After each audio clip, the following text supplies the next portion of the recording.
ਤੂੰ ਸੁਲਤਾਨ ਕਹਾਂ ਹਉ ਮੀਆਂ, ਤੇਰੀ ਕਵਨ ਵਡਾਈ।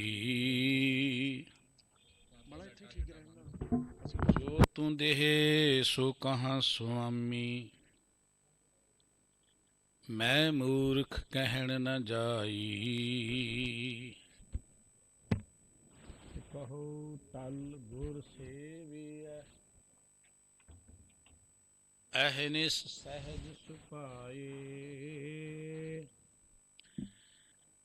ਦਰਸ਼ਨ ਪਰਸੈ ਗੁਰੂ ਕੈ, ਜਨਮ ਮਾਰਨ ਦੁਖ ਜਾਏ। ਹੋਵੈ ਸਿਵਤ ਖਸਮਦੀ, ਨੂਰ ਅਰਸੋਂ ਕੁਰਸੋਂ ਝੱਟੀਐ। ਤੁਧ ਡਿਠੈ ਸੱਚੇ ਪਾਤਸ਼ਾਹ, ਮਲ ਜਨਮ ਜਨਮ ਦੀ ਕੱਟੀਐ। ਸੱਜਣ ਸੱਚਾ ਪਾਤਸ਼ਾਹ, ਸਿਰ ਸ਼ਾਹਾਂ ਦੇ ਸ਼ਾਹ। ਜਿਸ ਪਾਸ ਬੈਠਿਆਂ ਸੋਹੀਐ, ਸਭਨਾ ਦਾ ਵੇਸਾ। ਜਿਸ ਪਾਸ ਬੈਠਿਆਂ ਸੋਹੀਐ, ਸਭਨਾ ਦਾ ਵੇਸਾ। ਵਾਹਿਗੁਰੂ ਜੀ। ਬਸੰਤ ਮਹਿਲਾ ਤੀਜਾ। ਬਸਤਰ ਉਤਾਰ ਦਿਗੰਬਰ ਹੋਗ, ਜਟਾ ਧਾਰ ਕਿਆ ਕਮਾਵੈ ਜੋਗ। ਬਸਤਰ ਉਤਾਰ ਦਿਗੰਬਰ ਹੋਗ, ਜਟਾ ਧਾਰ ਕਿਆ ਕਮਾਵੈ ਜੋਗ। ਮਨ ਨਿਰਮਲ ਨਹੀਂ ਦਸਵੇਂ ਦੁਆਰ, ਭ੍ਰਮ ਭ੍ਰਮ ਆਵੈ ਮੂੜਾ ਵਾਰੋ ਵਾਰ। ਏਕ ਧਿਆਵੋ ਮੂੜ ਮਨਾ, ਪਾਰ ਉਤਰ ਜਾਹੈ ਇਕ ਖਿਨਾ। ਰਹਾਉ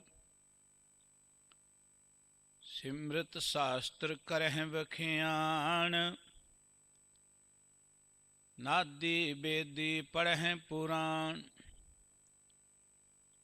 ਪਾਖੰਡ ਦ੍ਰਿਸ਼ਟ ਮਨ ਕਪਟ ਕਮਾਹੇ, ਤਿਨ ਕੈ ਰਮਈਆ ਨੇੜ ਨਾਹੀ। ਜੇ ਕੋ ਐਸਾ ਸੰਜਮੀ ਹੋਏ, ਕਿਰਿਆ ਵਿਸ਼ੇਖ ਪੂਜਾ ਕਰੇ। ਅੰਤਰ ਲੋਭ ਮਨ ਬਿਖਿਆ ਮਾਹੇ, ਓਏ ਨਿਰੰਜਨ ਕੈਸੇ ਪਾਹੇ। ਕੀਤਾ ਹੋਵਾ ਕਰੇ ਕਿਆ ਹੋਏ, ਜਿਸਨੂੰ ਆਪ ਚਲਾਏ ਸੋਏ। ਨਦਰ ਕਰੇ ਤਾਂ ਭਰਮ ਚੁਕਾਏ, ਹੁਕਮੈ ਬੂਝੇ ਤਾਂ ਸਾਚਾ ਪਾਏ। ਜਿਸ ਜੀਉ ਅੰਤਰ ਮੈਲਾ ਹੋਏ, ਦਿਸੰਤਰ ਭਵੈ ਤੀਰਥ ਭਵੈ ਦਿਸੰਤਰ ਲੋਏ। ਨਾਨਕ ਮਿਲੀਐ ਸਤਿਗੁਰ ਸੰਗ, ਤਉ ਭਵਜਲ ਕੇ ਟੂਟ ਸੰਬੰਧ। ਤੀਰਥ ਭਵੈ ਦਿਸੰਤਰ ਲੋਏ, ਜਿਸ ਜੀਉ ਅੰਤਰ ਮੈਲਾ ਹੋਏ। ਤੀਰਥ ਭਵੈ ਦਿਸੰਤਰ ਲੋਏ, ਨਾਨਕ ਮਿਲੀਐ ਸਤਿਗੁਰ ਸੰਗ। ਤਉ ਭਵਜਲ ਕੇ ਟੂਟ ਸੰਬੰਧ। ਵਾਹਿਗੁਰੂ ਜੀ ਕਾ ਖਾਲਸਾ, ਵਾਹਿਗੁਰੂ ਜੀ ਕੀ ਫਤਿਹ। ਸਰਬ ਸੁੱਖਾਂ ਦੇ ਦਾਤੇ ਸਤਿਗੁਰੂ, ਚਵਰ ਛਤਰ ਤਖਤ ਦੇ ਮਾਲਕ, ਬਾਣੀ ਦੇ ਬੋਹਿਤ, ਜ਼ਾਹਰਾ ਜ਼ਹੂਰ ਅਤੇ ਹਾਜ਼ਰਾ ਹਜੂਰ, ਸਾਹਿਬ ਸ੍ਰੀ ਗੁਰੂ ਗ੍ਰੰਥ ਸਾਹਿਬ ਜੀ ਮਹਾਰਾਜ ਦੇ ਪਾਵਨ ਪਵਿੱਤਰ ਸੱਚਖੰਡ ਦਰਬਾਰ ਅੰਦਰ ਸੁਭਾਈਮਾਨ ਗੁਰਬਾਣੀ ਕੀਰਤਨ ਸਰਵਣ ਕਰਦੇ ਹਾਂ। ਪਰਮ ਪਿਤਾ ਵਾਹਿਗੁਰੂ ਜੀ ਦੇ ਪਿਆਰ ਵਿੱਚ ਜੁੜ ਬੈਠੀ ਗੁਰੂ ਸਵਾਰੀ ਸਾਧ ਸੰਗਤ ਜੀਓ, ਵਾਹਿਗੁਰੂ ਜੀ ਦੀ ਬਖਸ਼ਿਸ਼ ਸਦਕਾ ਅੰਮ੍ਰਿਤ ਵੇਲੇ ਗੁਰੂ ਦਰਬਾਰ ਦੀਆਂ ਹਾਜ਼ਰੀਆਂ ਭਰਨ ਦਾ ਇਸ ਭਾਗ ਪ੍ਰਾਪਤ ਹੋਇਆ ਹੈ। ਗੁਰਬਾਣੀ ਦਾ ਰਸ ਪਿੰਨਾ ਕੀਰਤਨ ਗੁਰੂ ਕੇ ਕੀਰਤਨੀਆਂ ਪਾਸੋਂ ਆਪ ਜੀ ਸਰਵਣ ਕਰੇ ਸੀ। ਸਤਿਗੁਰੂ ਜੀ ਦੇ ਇਹ ਪਾਵਨ ਅਮੋਲ ਬਚਨ ਬਸੰਤ ਰਾਗ ਵਿੱਚੋਂ ਆਪ ਜੀ ਸਰਵਣ ਕਰੇ ਸੀ, ਜਿਨ੍ਹਾਂ ਰਾਹੀਂ ਸਤਿਗੁਰੂ ਸੱਚੇ ਪਾਤਸ਼ਾਹ ਜੀ ਨੇ ਸਾਨੂੰ ਜੀਵਾਂ ਨੂੰ ਭਉ ਸਾਗਰ ਤੋਂ ਪਾਰ ਉਤਰਨ ਦੀ ਜੁਗ ਦਰਸਾਈ ਹੈ। ਇਹ ਸੰਸਾਰ ਨੂੰ ਸਮੁੰਦਰ ਦੇ ਨਾਲ ਵੀ ਧਰਮ ਗ੍ਰੰਥਾਂ ਨੇ ਤੁਲਨਾ ਦਿੱਤੀ ਹੈ। ਮਨੁੱਖ ਜ਼ਿੰਦਗੀ ਦੇ ਅੰਦਰ ਦੁੱਖਾਂ ਤੋਂ, ਵਿਕਾਰਾਂ ਤੋਂ, ਔਗਣਾਂ ਤੋਂ ਮੁਕਤ ਹੋਣ ਦੇ ਲਈ ਬੜੇ ਯਤਨ ਕਰਦਾ ਹੈ। ਕੋਈ ਘਰ ਬਾਹਰ ਛੱਡ ਕੇ ਜੰਗਲਾਂ 'ਚ ਬੈਠਦਾ ਹੈ, ਕੋਈ ਤੀਰਥਾਂ ਤੇ ਜਾ ਕੇ ਰਟਨ ਕਰਦਾ ਹੈ, ਕੋਈ ਦੁਨੀਆ ਤੋਂ ਵੱਖਰਾ ਹੋ ਕੇ ਭਾਵੇਂ ਪਹਾੜਾਂ ਤੇ ਚੜ੍ਹ ਕੇ ਤੇ ਭਾਵੇਂ ਭੋਰੇ ਪੁੱਟ ਕੇ ਧਿਆਨ ਧਰ ਕੇ ਜ਼ਿੰਦਗੀ ਦੇ ਅੰਦਰ ਉਸ ਪਰਮ ਸੁੱਖ ਨੂੰ ਮੰਨਣਾ ਚਾਹੁੰਦਾ ਹੈ।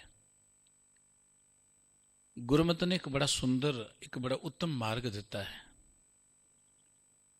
ਮਨੁੱਖ ਦੀ ਜ਼ਿੰਦਗੀ ਦਾ ਮਾਰਗ ਦੁਨੀਆ ਤੋਂ ਵੱਖਰੇ ਹੋਣਾ ਨਹੀਂ ਹੈ। ਜੇ ਵੱਖਰੇ ਹੋਣਾ ਹੁੰਦਾ ਤੇ ਪ੍ਰਮਾਤਮਾ ਨੇ ਸਾਨੂੰ ਦੁਨੀਆ 'ਚ ਕਾਹਨੂੰ ਭੇਜਿਆ?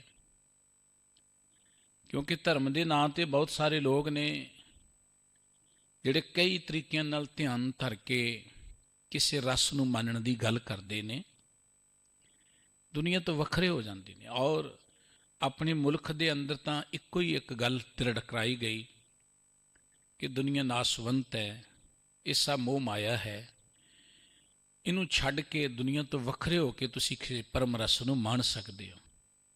ਤੇ ਬਹੁਤ ਸਾਰੇ ਲੋਕ ਖਾਸ ਤਰੀਕਿਆਂ ਦੇ ਰਾਹੀਂ ਉਸ ਪਰਮ ਆਨੰਦ ਨੂੰ ਮਾਣਨ ਦੇ ਲਈ ਯਤਨਸ਼ੀਲ ਰਹੇ, ਅੱਜ ਵੀ ਨੇ। ਪਰ ਜ਼ਿੰਦਗੀ ਦਾ ਮਕਸਦ ਦੁਨੀਆ ਤੋਂ ਵੱਖਰੇ ਹੋ ਕੇ ਕਿਸੇ ਰਸ ਨੂੰ ਮੰਨਣ ਦਾ ਨਹੀਂ ਹੈ। ਗੁਰੂ ਬਾਬਾ ਜੀ ਨੇ ਸਾਨੂੰ ਕਿਹਾ ਹੈ ਕਿ ਇਹ ਜੱਗ ਸੱਚੇ ਕੀ ਹੈ ਕੋਠੜੀ, ਸੱਚੇ ਕਾ ਵਿਚਵਾਸ। ਇਹ ਦੁਨੀਆ ਹੀ ਰੱਬ ਦਾ ਘਰ ਹੈ। ਸਮੁੱਚੀ ਮਾਨਵਤਾ 'ਚ ਹੀ ਪਰਮਾਤਮਾ ਵਸਿਆ ਹੋਇਆ ਹੈ। ਮਾਨਵਤਾ ਨਾਲੋਂ ਟੁੱਟ ਕੇ ਕੋਈ ਰਸ ਅਸੀਂ ਮਾਣ ਵੀ ਲਵਾਂਗੇ ਤੇ ਉਹ ਕਾਹਦਾ ਰਸ ਹੈ? ਸਾਨੂੰ ਜੋ ਗੁਰਮਤਿ ਨੇ ਮਾਰਗ ਦਿੱਤਾ ਹੈ ਕਿ ਗੁਰੂ ਦੇ ਦੱਸੇ ਮਾਰਗ ਤੇ ਚੱਲ ਕੇ ਪਰਮ ਪਿਤਾ ਪਰਮਾਤਮਾ ਦੇ ਪਿਆਰ 'ਚ ਜੁੜ ਕੇ ਇਸ ਸਮਾਜ ਵਿੱਚ ਚਾਓ ਦੇ ਨਾਲ ਵਿਚਰਨਾ, ਆਪ ਚਾਓ ਮੰਨਣਾ ਤੇ ਲੋਕਾਂ ਦੇ ਅੰਦਰ ਜੀਉਣ ਦਾ ਚਾਓ ਪੈਦਾ ਕਰਨਾ, ਆਪ ਜ਼ਿੰਦਗੀ ਦਾ ਆਨੰਦ ਮੰਨਣਾ ਤੇ ਲੋਕਾਂ ਦੇ ਦੁੱਖਾਂ ਨੂੰ ਦੂਰ ਕਰਨ ਲਈ ਯਤਨਸ਼ੀਲ ਰਹਿਣਾ। ਗੁਰਮਤਿ ਦਾ ਮਾਰਗ ਰੱਬੀ ਰਹਿਮਤ ਨੂੰ ਪ੍ਰਾਪਤ ਕਰਨ ਦਾ ਇਹ ਹੈ ਕਿ ਵਿੱਚ ਦੁਨੀਆ ਸੇਵ ਕਮਾਈਐ ਤਾਂ ਦਰਗਹਿ ਬੈਸਣ ਪਾਈਐ, ਕੋ ਨਾਨਕ ਬਾਹਾਂ ਲੋੜਾਈਐ। ਗੁਰਮਤਿ ਦਾ ਮਾਰਗ ਨਾਮ ਜਪੋ, ਕਿਰਤ ਕਰੋ ਅਤੇ ਵੰਡ ਕੇ ਛਕੋ ਦਾ ਮਾਰਗ ਹੈ। ਗੁਰਮਤਿ ਦਾ ਮਾਰਗ ਕੋ ਸਮਾਧੀਆਂ ਲਾ ਕੇ ਕੋ ਵੱਖਰੇ ਹੋ ਕੇ ਕਿਸੇ ਰਸ ਵਿੱਚ ਟਿਕਣ ਦਾ ਨਹੀਂ ਹੈ। ਕਿਰਤ ਕਰਨੀ ਸਭ ਤੋਂ ਪਹਿਲਾਂ ਗੁਰਮਤਿ ਦਾ ਇੱਕ ਪੜਾਅ ਹੈ। ਕਿਰਤ ਕਰਦਿਆਂ ਵਾਹਿਗੁਰੂ ਜੀ ਦੇ ਪਿਆਰ 'ਚ ਜੁੜੇ ਰਹਿਣਾ, ਨਾਮ ਨਾਲ ਜੁੜੇ ਰਹਿਣਾ।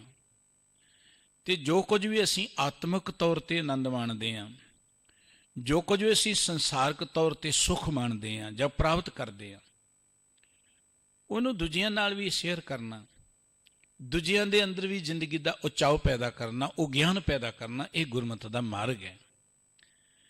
ਗੁਰੂ ਗ੍ਰੰਥ ਸਾਹਿਬ ਜੀ ਦੇ ਪਾਵਨ ਬਚਨ ਜੋ ਅੱਜ ਆਪ ਜੀ ਨੇ ਸਰਵਣ ਕੀਤੇ ਨੇ, ਇਹਨਾਂ ਅੰਦਰ ਸਤਿਗੁਰੂ ਜੀ ਨੇ ਉਹਨਾਂ ਸਾਰੇ ਕਰਮਾਂ ਦੀ ਚਰਚਾ ਕੀਤੀ ਜੋ ਲੋਕੀ ਕਰਦੇ ਨੇ ਆਨੰਦ ਨੂੰ ਮਾਣਨ ਦੇ ਲਈ, ਤੇ ਜੋ ਗੁਰਮਤਿ ਦਾ ਸਿਧਾਂਤ ਉਹ ਦ੍ਰਿੜ ਕਰਾਇਆ ਹੈ ਕਿ ਆਪਾਂ ਜ਼ਿੰਦਗੀ ਅੰਦਰ ਜਿਉਣਾ ਕਿਵੇਂ ਹੈ। ਇਸ ਸੰਸਾਰ 'ਚ ਰਹਿੰਦੇ ਹਾਂ ਬੰਧਨਾਂ ਤੋਂ, ਦੁੱਖਾਂ ਤੋਂ, ਜਿਵੇਂ ਕਹਿ ਲਓ ਕਿ ਸੰਸਾਰ ਸਮੁੰਦਰ ਤੋਂ ਪਾਰ ਕਿਵੇਂ ਨਿਕਲਣਾ। ਕੋਈ ਬੰਦਾ ਸਮੁੰਦਰ 'ਚ ਵੜੇ ਹੀ ਨਾ, ਨਾ ਵੜਨਾ, ਕੋਈ ਸਮੁੰਦਰ ਤੋਂ ਪਾਰ ਉਤਰਨਾ ਨਹੀਂ। ਕੋਈ ਕਹੇ ਜੇ ਮੈਂ ਵੜ ਰਿਹਾ ਹੀ ਨਹੀਂ, ਮੈਂ ਪਾਣੀ 'ਚ ਭਿੱਜਿਆ ਹੀ ਨਹੀਂ, ਇਹ ਤੇ ਕੋਈ ਵਡਿਆਈ ਨਹੀਂ ਹੈ ਨਾ। ਤੇ ਕੋਈ ਬੰਦਾ ਸਮੁੰਦਰ 'ਚ ਡੁੱਬ ਜਾਏ, ਇਹ ਵੀ ਜ਼ਿੰਦਗੀ ਦੀ ਅਸਫਲਤਾ ਹੈ। ਸਫਲਤਾ ਇਹ ਹੈ ਕਿ ਜਿਵੇਂ ਕਮਲ ਪਾਣੀ 'ਚ ਰਹਿੰਦਿਆਂ ਵੀ ਪਾਣੀ ਤੋਂ ਨਿਰਲੇਪ ਰਹਿੰਦਾ, ਮੁਰਗਾ ਵੀ ਪਾਣੀ 'ਚ ਰਹਿੰਦਿਆਂ ਵੀ ਪਾਣੀ ਤੋਂ ਅਭਿੱਜ ਰਹਿੰਦੀ ਹੈ। ਮਨੁੱਖ ਰਹੇ ਸੰਸਾਰ 'ਚ, ਰਹੇ ਪਰਿਵਾਰ 'ਚ, ਕਿਰਤ ਕਰੇ, ਦੁਨੀਆ ਦੇ ਰੁਤਬੇ ਮਾਣੇ, ਦੁਨੀਆ ਦੇ ਸੁੱਖ ਮਾਣੇ, ਪਰ ਸਭ ਕੁਝ ਹੁੰਦਿਆਂ ਹੋਇਆ ਤੇ ਔਗਣ ਭਾਰੂ ਨਾ ਹੋ ਸਕਣ, ਬੁਰਾਈਆਂ ਨੂੰ ਆਪਣੇ ਵਿੱਚ ਡੋਬ ਨਾ ਸਕਣ। ਸੰਸਾਰ ਸਮੁੰਦਰ ਇਹੀ ਹੈ ਜੋ ਬੁਰਾਈਆਂ ਵਿੱਚ ਅਸੀਂ ਖਚਤ ਹੋ ਜਾਂਦੇ ਹਾਂ, ਜੋ ਅਸੀਂ ਬੰਧਨਾਂ ਵਿੱਚ ਵੱਜ ਜਾਂਦੇ ਹਾਂ। ਸਭ ਕੁਝ ਹੁੰਦਿਆਂ ਇਹ ਬੁਰਾਈਆਂ ਸਾਡੇ ਤੇ ਭਾਰੂ ਨਾ ਹੋ ਸਕਣ, ਔਰ ਗੁਰੂ ਕੇ ਸ਼ਬਦ ਦੇ ਰਾਹੀਂ ਬੰਦਾ ਨਿਤ ਚਾਉ 'ਚ ਰਹਿ ਕੇ, ਆਨੰਦ 'ਚ ਰਹਿ ਕੇ ਸਮਾਜ 'ਚ ਕਿਰਤ ਵਿਰਤ ਕਰਦਾ ਵਿਚਰੇ ਤੇ ਮਾਨਵਤਾ ਦੀ ਸੇਵਾ ਕਰੇ। ਗੁਰੂ ਸਾਹਿਬ ਜੀ ਇਹ ਪਵਿੱਤਰ ਮਾਰਗ ਇਸ ਮੁਖਵਾਕ ਰਾਹੀਂ ਜਿਵੇਂ ਦ੍ਰਿੜ ਕਰਾ ਰਹੇ ਨੇ, ਆਓ ਆਪਾਂ ਮਿਲ ਕੇ ਸਤਿਗੁਰੂ ਜੀ ਦੇ ਇਹਨਾਂ ਅਮੋਲ ਬਚਨਾਂ ਦੀ ਵਿਚਾਰ ਸਾਂਝੀ ਕਰੀਏ। ਗੁਰੂ ਕੇ ਪਿਆਰ 'ਚ ਜੁੜਦੇ ਹਾਂ, ਮਨ ਬਿਰਤੀਆਂ ਨੂੰ ਟਿਕਾਉਂਦੇ ਹਾਂ, ਮੁਖ ਤੋਂ ਸਾਰੇ ਹੀ ਉਚਾਰਨ ਕਰੀਏ ਜੀ। ਸਤਨਾਮ ਵਾਹਿਗੁਰੂ ਸਾਹਿਬ ਜੀ। ਬਸੰਤ ਮਹਿਲਾ ਤੀਜਾ। ਬਸਤਰ ਉਤਾਰ ਦਿਗੰਬਰ ਹੋਤ, ਬਸਤਰ ਉਤਾਰ ਦਿਗੰਬਰ ਹੋਗ, ਜਟਾ ਧਾਰ ਕਿਆ ਕਮਾਵੈ ਜੋਗ। ਗੁਰੂ ਕੇ ਇਹ ਅੰਮ੍ਰਿਤ ਬਚਨ ਬਸੰਤ ਰਾਗ ਵਿੱਚ ਗੁਰੂ ਅਮਰਦਾਸ ਜੀ ਦੇ ਉਚਾਰਨ ਕੀਤੇ ਹੋਏ ਨੇ। ਗੁਰੂ ਗ੍ਰੰਥ ਸਾਹਿਬ ਜੀ ਦੇ ਪਵਿੱਤਰ ਅੰਕ 1169 ਤੇ ਅੰਕਿਤ ਨੇ। ਜਦੋਂ ਅਸੀਂ ਗੁਰਬਾਣੀ ਦਾ ਪਾਠ ਕਰਦੇ ਹਾਂ, ਸਤਿਗੁਰੂ ਜੀ ਨੇ ਗੁਰਬਾਣੀ ਵਿੱਚ ਹੀ ਸਾਨੂੰ ਸੇਧ ਦਿੱਤੀ ਹੈ ਕਿ ਆਪਾਂ ਉਚਾਰਨ ਕਿਵੇਂ ਕਰਨੇ ਨੇ। ਮਹਿਲਾ ਪਹਿਲਾ, ਦੂਜਾ, ਤੀਜਾ, ਚੌਥਾ, ਪੰਜਵਾਂ ਅੰਕ ਆਉਂਦੇ ਨੇ ਕਿ ਇਹਨੂੰ ਮਹਿਲਾ ਇੱਕ ਕਹਿੰਦੇ ਨੇ। ਇੱਕ ਨਹੀਂ ਹੈ, ਨਾਲ ਸਤਿਗੁਰੂ ਜੀ ਨੇ ਉਚੇਚੇ ਤੌਰ ਤੇ ਜਿੱਥੇ ਗਿਣਤੀ ਲਿਖੀ ਹੈ ਉੱਥੇ ਅੱਖਰਾਂ 'ਚ ਵੀ ਲਿਖ ਦਿੱਤਾ ਹੈ। ਮਹਿਲਾ ਤੀਜਾ, ਤੱਤੇ ਨੂੰ ਬਿਹਾਰੀ ਜੀਜੇ ਨੂੰ ਕੰਨਾ ਪਾ ਕੇ ਤੀਜਾ ਨਾਲ ਸਤਿਗੁਰੂ ਜੀ ਨੇ ਲਿਖ ਦਿੱਤਾ ਕਿ ਇਹਨੂੰ ਤਿੰਨ ਨਹੀਂ ਕਹਿਣਾ, ਇਹ ਤੀਜਾ ਹੈ। ਕਿਤੇ ਕਿਤੇ ਸਤਿਗੁਰੂ ਜੀ ਨੇ ਇਹ ਰਸਤਾ ਦਰਸਾਇਆ ਹੈ। ਹੋਰ ਵੀ ਜੋ ਗੁਰਬਾਣੀ ਦੇ ਅੰਦਰ ਬਿੰਬ ਵਰਤੇ ਨੇ, ਉਹਨਾਂ ਦੀ ਸਤਿਗੁਰੂ ਜੀ ਨੇ ਗੁਰਬਾਣੀ 'ਚ ਹੀ ਵਿਆਖਿਆ ਕੀਤੀ ਹੈ। ਜੇ ਗੁਰਬਾਣੀ ਨੂੰ ਆਪਾਂ ਧਿਆਨ ਨਾਲ ਪੜ੍ਹਾਂਗੇ ਪਤਾ ਲੱਗੇਗਾ। ਸਾਹਿਬ ਜੀ ਤੀਜੇ ਸਤਿਗੁਰੂ ਜੀ ਦਾ ਪਵਿੱਤਰ ਬਚਨ, ਜਿਸ ਦੀਆਂ ਰਾਹੋ ਵਾਲੀਆਂ ਪੰਕਤੀਆਂ ਨੇ, ਏਕ ਧਿਆਵੋ ਮੂੜ ਮਨਾ, ਪਾਰ ਉਤਰ ਜਾ ਹੈ ਇੱਕ ਖਿਨਾ, ਉਹ ਮੂਰਖ ਮਨ। ਇੱਕ ਪਰਮਾਤਮਾ ਦਾ ਸਿਮਰਨ ਕਰ, ਇੱਕ ਵਾਹਿਗੁਰੂ ਦਾ ਧਿਆਨ ਧਰ, ਵਾਹਿਗੁਰੂ ਤੋਂ ਬਿਨਾਂ ਹੋਰ ਕਿਸੇ ਬੰਨੇ ਨਾ ਜਾ। ਇਸ ਸੰਸਾਰ ਨੂੰ ਸਿਰਜਿਆ ਪ੍ਰਮਾਤਮਾ ਨੇ, ਸਾਨੂੰ ਜ਼ਿੰਦਗੀ ਪ੍ਰਮਾਤਮਾ ਨੇ ਦਿੱਤੀ ਹੈ। ਇਹ ਜੋ ਕੁਝ ਵੀ ਸਾਡੇ ਕੋਲ ਪ੍ਰਮਾਤਮਾ ਦਾ ਦਿੱਤਾ ਹੈ। ਫਿਰ ਪ੍ਰਮਾਤਮਾ ਤੋਂ ਬਿਨਾਂ ਹੋਰ ਕਿਸੇ ਬੰਨੇ ਜਾਣ ਦਾ ਅਰਥ ਤੇ ਭਉ ਸਾਗਰ 'ਚ ਡੁੱਬਣਾ ਹੀ ਹੈ ਨਾ। ਗੁਰਬਾਣੀ ਕਹਿੰਦੀ ਦੂਜੀ ਛੋੜ ਕੁਵਾਟੜੀ, 100 ਚਿਤ ਲਾਹੇ, ਦੂਜੇ ਭਾਵੀਂ ਨਾਨਕਾ ਵਹਿਣ ਲੁੜੰਦੜੀ ਜਾਏ। ਬੰਦਿਆ ਆ ਹੋਰ ਕੁਵਾਟੜੀਆਂ ਛੱਡ ਦੇ, ਜਿਹੜਾ ਘਰ ਛੱਡ ਕੇ ਜੰਗਲਾਂ ਨੂੰ ਭੱਜਣਾ ਹੈ, ਤੀਰਥਾਂ ਨੂੰ ਭੱਜਣਾ ਹੈ, ਜਾਂ ਇਸ ਤਰੀਕੇ ਨਾਲ ਧਿਆਨ ਧਰਦੇ ਨੇ, ਇਹ ਸਭ ਕੁਝ ਛੱਡ ਦੇ। ਦੂਜੀ ਛੋੜ ਕੁਵਾਟੜੀ, 100 ਚਿਤ ਲਾਏ, ਕੇਵਲ ਇੱਕ ਵਾਹਿਗੁਰੂ ਜੀ ਦੇ ਪਿਆਰ 'ਚ ਆਪਣਾ ਚਿੱਤ ਜੋੜ। ਜੇ ਤੇ ਵਾਹਿਗੁਰੂ ਜੀ ਦੇ ਪਿਆਰ ਜੁੜ ਜਾਏਗਾ ਤਰ ਜਾਏਗਾ, ਨਹੀਂ ਤੇ ਦੂਜੇ ਭਾਵੀਂ ਨਾਨਕਾ ਵਹਿਣ ਲੁੜੰਦੜੀ ਜਾਏ। ਹੇ ਨਾਨਕ ਜੀ, ਵਾਹਿਗੁਰੂ ਤੋਂ ਬਿਨਾਂ ਹੋਰ ਬੰਨੇ ਜਿਹੜੇ ਲੱਗੇ, ਉਹ ਭਾਵੇਂ ਕੋਈ ਵੀ ਬੰਨਾ ਹੈ, ਭਾਵੇਂ ਦੇਖਣ ਨੂੰ ਬੜਾ ਵਧੀਆ ਬੰਨਾ ਕਿਉਂ ਨਹੀਂ ਹੈ, ਉਹ ਤਾਂ ਇਸ ਵਹਿਣ ਦੇ ਅੰਦਰ ਲੁੜਕ ਗਏ, ਰੁੜ ਗਏ। ਇਸ ਵਹਿਣ ਦੇ ਅੰਦਰ ਵੱਡੇ ਵੱਡੇ ਤਪਸਵੀ ਰੁੜ ਗਏ। ਗੁਰਬਾਣੀ ਇਹ ਗੱਲ ਕਹਿੰਦੀ ਹੈ ਕਿ ਕੇਵਲ ਨਿਰੋਲ ਇੱਕ ਪ੍ਰਮਾਤਮਾ ਦੇ ਵਿੱਚ ਸੁਰਤ ਜੋੜ ਕੇ ਦੁਨੀਆ 'ਚ ਵਿਚਰੋ। ਸਤਿਗੁਰੂ ਸਾਹਿਬ ਜੀ ਕਹਿੰਦੇ ਕਿ ਭਉ ਸਾਗਰ ਤੋਂ ਪਾਰ ਉਤਰਨ ਦਾ ਇੱਕੋ ਇੱਕ ਤਰੀਕਾ ਹੈ, ਇੱਕ ਵਾਹਿਗੁਰੂ ਦਾ ਧਿਆਨ ਧਰੋ। ਗੁਰੂ ਸਾਹਿਬ ਜੀ ਦੇ ਅੰਮ੍ਰਿਤ ਬਚਨ ਅਸੀਂ ਰੋਜ਼ ਰਾਤ ਨੂੰ ਸੌਣ ਤੋਂ ਪਹਿਲਾਂ ਚੇਤੇ ਕਰਦੇ ਹਾਂ, ਜਿੱਥੇ ਸਤਿਗੁਰੂ ਜੀ ਕਹਿੰਦੇ ਇਹ ਸੰਸਾਰ ਬੇਕਾਰ ਸੰਸੇ ਮੈਂ ਤਰਿਓ ਬ੍ਰਹਮ ਗਿਆਨੀ, ਜਿਸੈ ਜਗਾਏ ਪਿਆਵੈ ਇਹ ਰਸ ਅਕਥ ਕਥਾ ਤਿਨ ਜਾਨੀ। ਜਾਂ ਕੋ ਆਏ ਸੋਈ ਬਿਹਾਜੋ, ਹਰ ਗੁਰ ਤੇ ਮਨਹਿ ਬਸੇਰਾ, ਨਿਜ ਘਰ ਮਹਿਲ ਪਾਵੋ ਸੁਖ ਸਹਿਜੇ, ਬੌਰ ਨ ਹੋਏ ਗੋ ਫੇਰਾ। ਵਾਹਿਗੁਰੂ ਜੀ ਦੇ ਪਿਆਰ 'ਚ ਜੁੜ ਕੇ ਆਪਣੇ ਸਵੈਸਰੂਪ ਵਿੱਚ ਲਿਵਲੀਨ ਹੋਣਾ, ਨਿਜ ਘਰ ਦੇ ਵਾਸੀ ਬਣਨਾ, ਆਪਣੇ ਮਨ ਨੂੰ ਆਪਣੇ ਸਵੈਸਰੂਪ ਵਿੱਚ ਟਿਕਾਉਣਾ, ਤੇ ਫਿਰ ਦੁਨੀਆ 'ਚ ਵਿਚਰਨਾ। ਟਿਕਾਉਣ ਦਾ ਅਰਥ ਨਹੀਂ ਕਿ ਦੁਨੀਆ ਤੋਂ ਟੁੱਟ ਕੇ ਵੱਖਰੇ ਬੈਠ ਜਾਣਾ। ਗੁਰਮਤਿ ਨੇ ਕਿਤੇ ਦੁਨੀਆ ਤੋਂ ਵੱਖਰੇ ਹੋਣ ਦਾ ਮਾਰਗ ਦਿੱਤਾ ਹੀ ਨਹੀਂ ਹੈ। ਦੇਖੋ, ਦੁਨੀਆ ਦੇ ਵੱਡੇ ਵੱਡੇ ਧਾਰਮਿਕ ਲੋਕ ਪੜ੍ਹੋ ਇਤਿਹਾਸ, ਉਹ ਦੁਨੀਆ ਤੋਂ ਵੱਖਰੇ ਹੋ ਕੇ ਬੈਠ ਗਏ। ਸੰਸਾਰ ਦੁੱਖਾਂ ਵਿੱਚ ਸੜ ਰਿਹਾ ਹੈ, ਦੁਨੀਆ ਤੋਂ ਵੱਖਰੇ ਹੋ ਕੇ ਬੈਠ ਗਏ। ਲੇਕਿਨ ਗੁਰੂ ਨਾਨਕ ਸਾਹਿਬ ਜੀ ਮਹਾਰਾਜ ਵੱਖਰੇ ਨਹੀਂ ਹੋਏ। ਉਹਨਾਂ ਨੇ ਸਭ ਕੁਝ ਛੱਡ ਕੇ ਮਨੁੱਖਤਾ ਦੇ ਉਧਾਰ ਲਈ ਚੱਲ ਪਏ। ਚੜ੍ਹਿਆ ਸੋਧਣ ਧਰਤ ਲੁਕਾਈ। ਔਰ 10 ਗੁਰੂ ਸਾਹਿਬਾਨ ਜੀ ਦਾ ਇਤਿਹਾਸ ਪੜ੍ਹੋ, ਉਹਨਾਂ ਨੇ ਆਪਣੀ ਜ਼ਿੰਦਗੀ ਦਾ ਇੱਕ ਇੱਕ ਪਲ ਜਿਹੜਾ ਸੀ ਉਹ ਮਨੁੱਖਤਾ ਦੇ ਉਧਾਰ ਲਈ ਲਗਾਇਆ, ਮਨੁੱਖਤਾ ਦੀ ਸੇਵਾ ਲਈ ਲਗਾਇਆ। ਜਿੱਥੇ ਉਹਨਾਂ ਗੁਰਬਾਣੀ ਰਾਹੀਂ ਮਨੁੱਖਤਾ ਦੇ ਉਧਾਰ ਦੀ ਗੱਲ ਕਹੀ, ਆਪਣੇ ਪਾਵਨ ਰੱਬੀ ਬਚਨ ਮਨੁੱਖਤਾ ਨੂੰ ਬਖਸ਼ਿਸ਼ ਕੀਤੇ। ਇਹ ਗੱਲ ਕਹੀ ਕਿ ਜਿਹੜਾ ਇਹਨਾਂ ਬਚਨਾਂ ਰਾਹੀਂ ਜੀਵੇਗਾ, ਜੇ ਕੋ ਖਾਵੈ ਜੇ ਕੋ ਪੁੰਚੈ ਤਿਸਕਾ ਹੋਏ ਉਧਾਰੋ, ਉਹਦਾ ਉਧਾਰ ਹੋ ਜਾਏਗਾ। ਉੱਥੇ ਸਰੀਰਕ ਤੌਰ ਤੇ ਬਹੁਤ ਵੱਡਾ ਉਹਨਾਂ ਨੇ ਸੰਘਰਸ਼ ਕੀਤਾ। ਲੋੜ ਪਈ ਤਲਵਾਰ ਵੀ ਉਠਾਈ ਮਨੁੱਖਤਾ ਦੇ ਉਧਾਰ ਲਈ, ਲੋੜ ਪਈ ਆਪ ਆਪਣੀਆਂ ਸ਼ਹਾਦਤਾਂ ਵੀ ਦਿੱਤੀਆਂ। ਇੱਥੋਂ ਤੱਕ ਕਿ ਸਭ ਕੁਝ ਮਨੁੱਖਤਾ ਦੇ ਉਧਾਰ ਲਈ ਕੁਰਬਾਨ ਕਰ ਦਿੱਤਾ। ਮਕਸਦ ਮਨੁੱਖਤਾ ਦਾ ਉਧਾਰ ਸੀ। ਉਹਨਾਂ ਦਾ ਕੋਈ ਆਪਣਾ ਨਿੱਜੀ ਸਵਾਰਥ ਨਹੀਂ ਸੀ। ਜੇ ਨਿੱਜੀ ਸਵਾਰਥ ਦੀ ਗੱਲ ਹੁੰਦੀ ਨਾ, ਤੇ ਸਤਿਗੁਰੂ ਜੀ ਨੂੰ ਤੇ ਉਦਾਂ ਹੀ ਲੋਕੀ ਮੱਥੇ ਟੇਕਣ ਵਾਲੇ ਬੜੇ ਸਨ। ਮੱਥੇ ਟਿਕਾਉਣਾ ਜਾਂ ਆਪਣੀ ਕੋਈ ਪੂਜਾ ਪ੍ਰਤਿਸ਼ਠਾ ਕਰਾਉਣਾ ਇਹ ਗੁਰਮਤਿ ਦਾ ਮਾਰਗ ਨਹੀਂ ਹੈ। ਗੁਰਮਤਿ ਦਾ ਮਾਰਗ ਹੈ ਮਨੁੱਖਤਾ ਦੀ ਸੇਵਾ। ਸੋ ਸਤਿਗੁਰੂ ਸਾਹਿਬ ਜੀ ਕਹਿੰਦੇ, ਬੰਦਿਆ ਜੇ ਤੂੰ ਇਹ ਦੁਨਿਆਵੀ ਬੰਧਨਾਂ ਤੋਂ ਮੁਕਤ ਹੋਣਾ ਚਾਹੁੰਦਾ ਹੈ, ਫਿਰ ਏਕ ਧਿਆਵੋ ਮੂੜ ਮਨਾ, ਕੇਵਲ ਇੱਕ ਪਰਮਾਤਮਾ ਨੂੰ ਧਿਆ, ਇੱਕ ਵਾਹਿਗੁਰੂ ਜੀ ਦੇ ਪਿਆਰ ਜੋੜ। ਪਾਰ ਉਤਰ ਜਾਹੈਂ ਇੱਕ ਖੇਨਾ, ਉਹ ਦੁਨੀਆ ਭਉ ਸਾਗਰ ਤੋਂ ਪਾਰ ਉਤਰਨ ਦੇ ਲਈ ਕਈ ਕਈ ਵਰੇ ਤਪ ਕਰਦੀ ਹੈ, ਕਿਨੇ ਕਿਨੇ ਤੀਰਥਾਂ ਦਾ ਰਟਨ ਕਰਦੀ ਹੈ, ਕਿਨੇ ਕਿਨੇ ਸਰੀਰ ਤੇ ਕਸ਼ਟ ਝੱਲਦੀ ਹੈ, ਕਿਨੇ ਕਿਨੇ ਦਿਨ ਧਿਆਨ ਲਗਾਉਣ ਦੇ ਲਈ ਕਿੰਨੇ ਜ਼ੋਰ ਲਗਾਉਂਦੀ ਹੈ। ਪਰ ਜੇ ਕਿਤੇ ਤੂੰ ਪਰਮਾਤਮਾ ਦੇ ਪਿਆਰ ਜੁੜ ਜਾਏ ਨਾ, ਇੱਕ ਖਿਣ 'ਚ ਹੀ ਤੂੰ ਪਾਰ ਉਤਰ ਜਾਏ। ਇੱਕ ਖਿਣ ਵਿੱਚ ਤੇਰਾ ਪਾਰ ਉਤਾਰਾ ਹੋ ਜਾਏ, ਭਾਵ ਤੇਰੀ ਸੁਰਤ ਦੁੱਖਾਂ ਤੋਂ ਮੁਕਤ ਹੋ ਜਾਏ ਇੱਕ ਖਿਣ ਵਿੱਚ। ਸਤਿਗੁਰੂ ਜੀ ਨੇ ਜੋ ਦੁਨੀਆ 'ਚ ਹੋ ਰਿਹਾ ਉਹਦੀ ਚਰਚਾ ਕੀਤੀ ਕਿ ਬਸਤਰ ਉਤਾਰ ਦਿਗੰਬਰ ਹੋਤ।